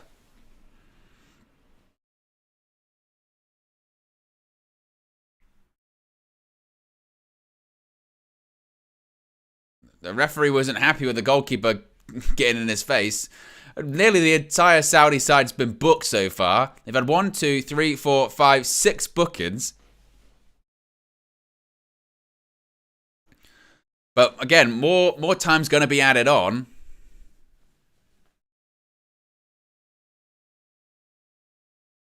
Ball up the pitch. Keep the ball if you're Saudi, if you can. Oh, it's a through ball. It's a brilliant through ball as well. Win a corner. He has won a corner. Fantastic. Fantastic play from Saudi Arabia. Now, this is the time where you can time waste with the ball being in play. Short corner, hold it into the corner. Don't take time taking the corner. Take the corner and then keep it in the corner. It's only Saudi Arabia's second corner of the game. You need to go short. Someone be there. Don't put the ball in the box. It'd be naive to do so. Go short. I can't believe he's going to put the ball in the box. Why would you do that? Go short. Yeah. There you go. Keep it in the corner. Ugh. Keep it in the corner. Well played. Brilliant. He's offside. Why have you touched the ball? Now you've got to get back into position.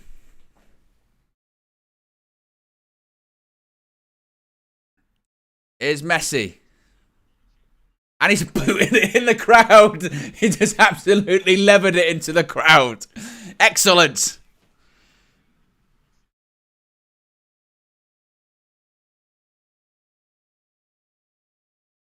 Here come Argentina again. We're about 4 minutes away of added time away from a shocking upset here. Good tackle again from Saudi Arabia. 4 minutes remain.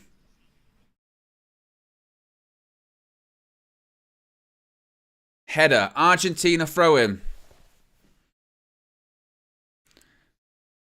Be sure to smash a like on the like button. Be sure to subscribe button right hand corner. Are we going to see the upset of the World Cup so far? Argentina 1, Saudi Arabia 2. Ball into the box. Keeper's come a long way. He's not got a foul. He's not got a foul. Get back in your goal. It's Messi. Messi doesn't do enough. Clear it. Clear it, man. There's a Saudi player down. Oh, the drama. The drama. A Saudi player is down. It's getting feisty.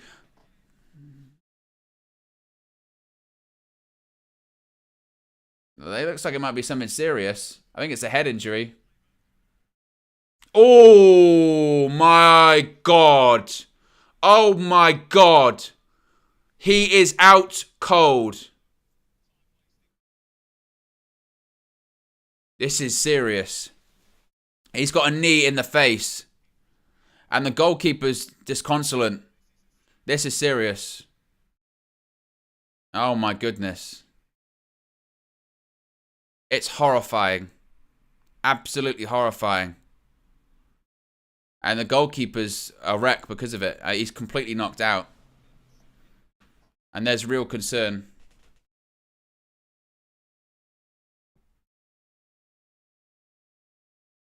It was bad. Really bad.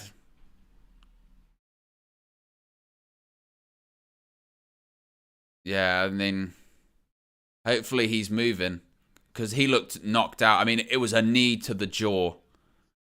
An absolute knee. The goalkeeper, the ball comes into the box. The goalkeeper rushes out. He comes up, and as you should as a keeper, the technique is to jump up with your knee, and his knee's up in the air. And his defender, his teammate, doesn't see the keeper coming, and he gets cracked right on the jaw. He looked knocked out before he even hit the floor. It looked real nasty.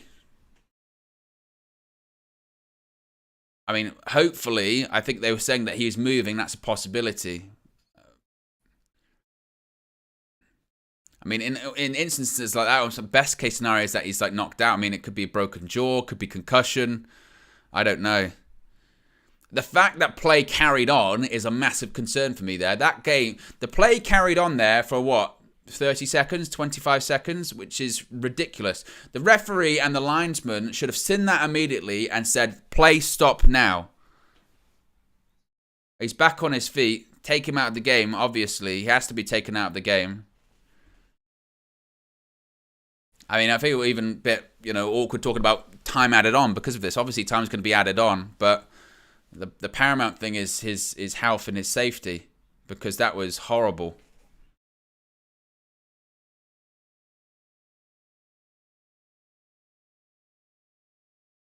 I think this will be a concussion substitute. That was horrible. I mean, it was somewhat similar to the one with England and Iran yesterday, where you went, wow, that was a horrible collision.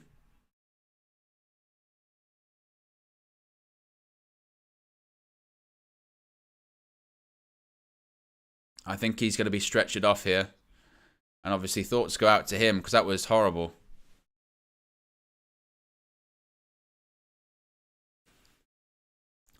I said, I can't believe the referee. I mean, maybe not the referee, but the linesman. He's right there. He has to see that, and he has to stop the game immediately. It's a serious injury, a real serious injury.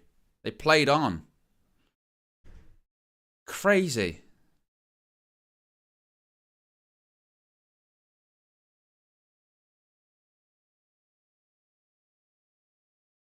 I mean, obviously now we're going to have significant time added on to the Taiwan. And he's being stretched off here. He's given the thumbs up. Good. He's given the thumbs up. He's got, it looks to have sort of gauze and tissue up his nose and in his mouth. So I don't know if there's blood involved there, but he's given the thumbs up so that he's okay. That's important. So the game carries on. How much remains now, we don't really know. That was, what, a stoppage of about 5 minutes, maybe? So there might be some extra time added on. Yeah, we don't know now what's going to be added on. Ball over the top. They've got to regain their composure, Saudi Arabia. That momentum they had might have just sort of stopped slightly there, so they've got to build it back up. But man, this game's had everything. Ball put in. Headed away.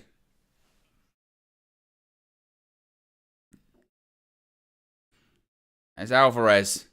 Headed once again. That's another Argentina corner.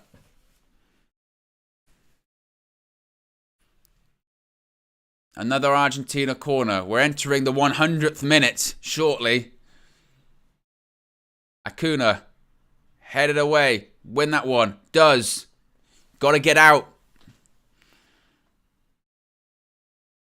Ball put into the box. Di Maria. Back post. Alvarez. I tell you what. It's dramatic from the goalkeeper. Very dramatic from the goalkeeper. But he grabs it from the air. It was Alvarez with the header. It is dramatic. It's a dramatic keeper, certainly. But now you can take your time. He's gone down. Referee's, I think, going to play an advantage. You've got to get up now. Your team's got the ball. Just hold on to it if you can. Stay calm. That's well done.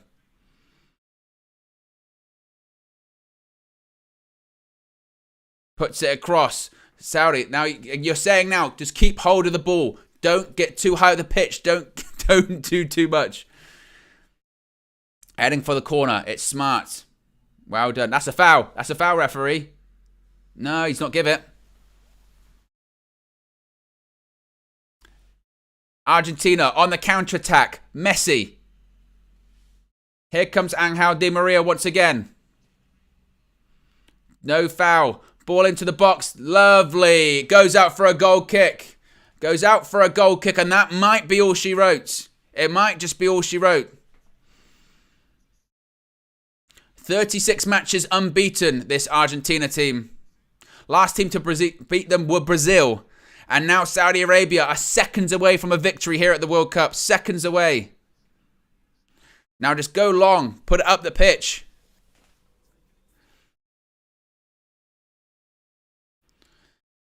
This has to be it. A long goal kick. This has to be it. Ball up the pitch.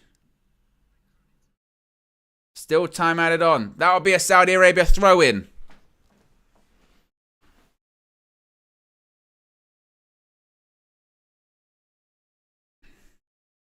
We're entering the 102nd minute here. It was 8 minutes of stoppage time. It was 8 minutes of stoppage time. We're now into deep waters, of course, because of that stoppage. Throw in for Saudi Arabia.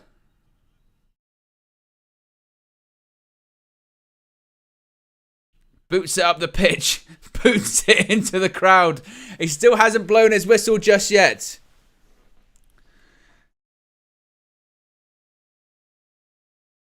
How long remaining, ref? How long? How long? 103 minutes. 13 minutes of added time. 5 more than was added. This has to be it. The stoppage wasn't that long. Still Argentina are searching for this equalizer here. Ball in. Got to get rid of it. Got to get rid of it. Does so. Referee, how long? How long, referee? How long, referee, you going to take? How long you going to take, referee? How long? It's still playing. It was in the 103rd minute.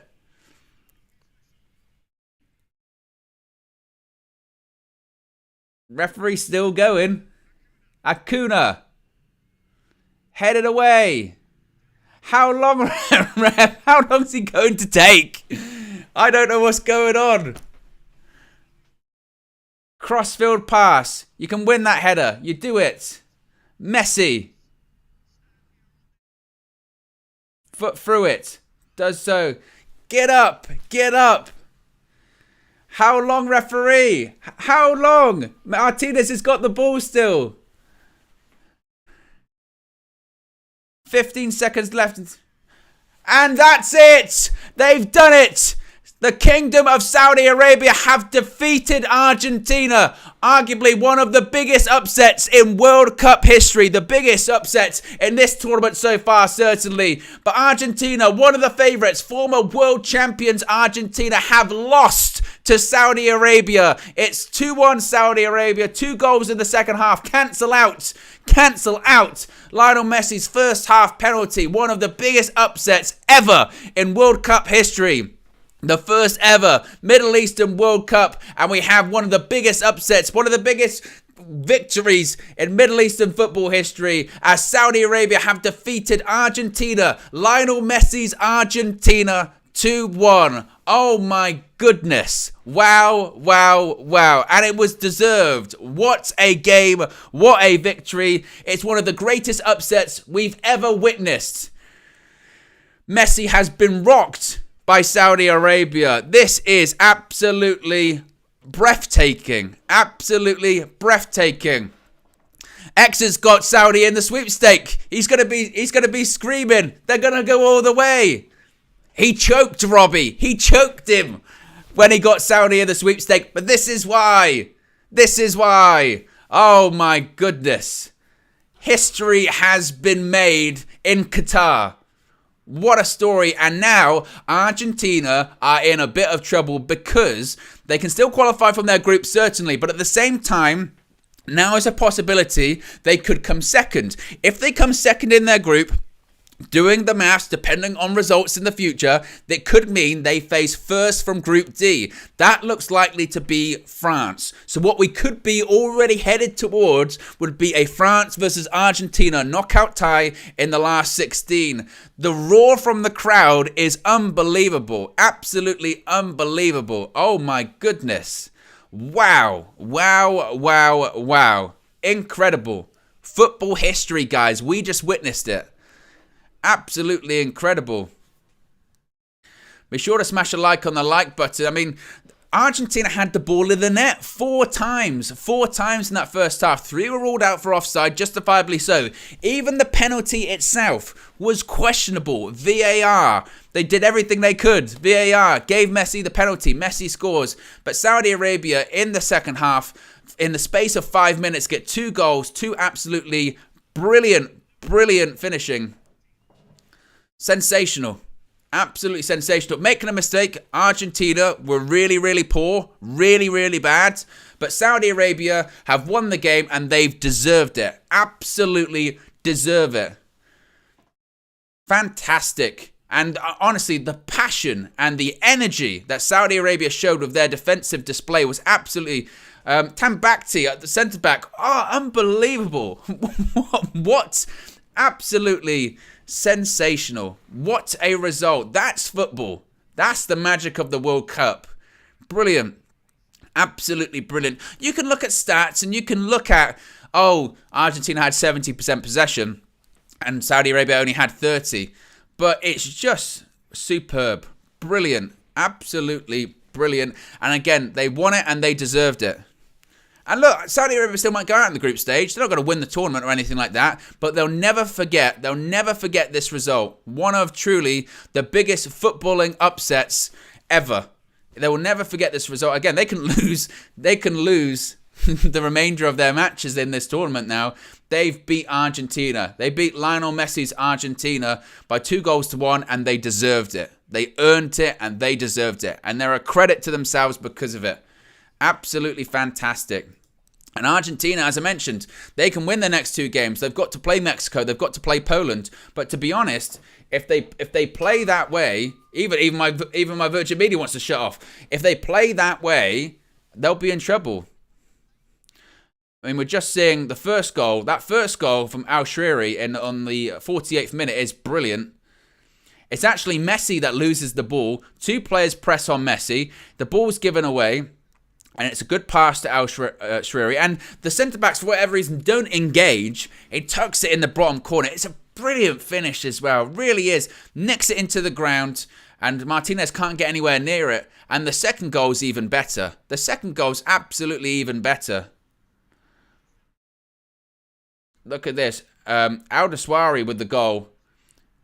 The first shot was blocked, and it looked like that was going in anyway. Look at this. The number 10 goes past two players, goes past Rodrigo de Paul, and just whips it. Whips it. Martinez gets a touch to it, but it's not enough. It's not enough.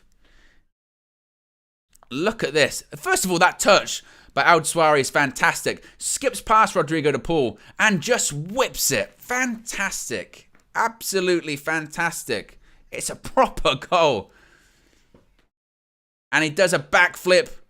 Di Maria and all the Argentina players were way off it. And that is, I don't think you can overstate how important that goal might be for, Middle Eastern football. That is, he's written themselves into the history books, truly. Argentina came into this game, 36 games undefeated. And my, oh my. And it's not as if they didn't have enough time. They had 103 minutes. They had 103 minutes to 103 minutes to get another goal back, and they didn't threaten. They really didn't threaten. In the first half they did, but they didn't threaten at all. Yeah, I mean, this is the thing as well.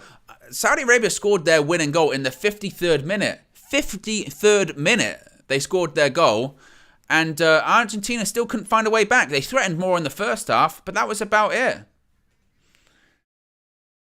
I mean, Alessandro Martinez missed an opportunity in the second half as well. It's been really, really surprising. Be sure to smash a like on the like button, guys. Let's see how many likes are on before we wrap things up briefly. We're 21 likes away from 200, so let's get to 200 likes. Be sure to subscribe as well, bottom right hand corner. Remember, you can catch the morning view, which was live this morning, Mina and myself previewing the day's action at the World Cup, discussing the latest Manchester United news as well. And the World Cup really does feel like finally it's just burst into life, doesn't it? Absolutely sensational. And now what happens? Again, for Argentina, their World Cup is not over. They will, I'm sure, come back, and I'm sure they will. They would think they might win the next two games, but that's meant to be the easy game.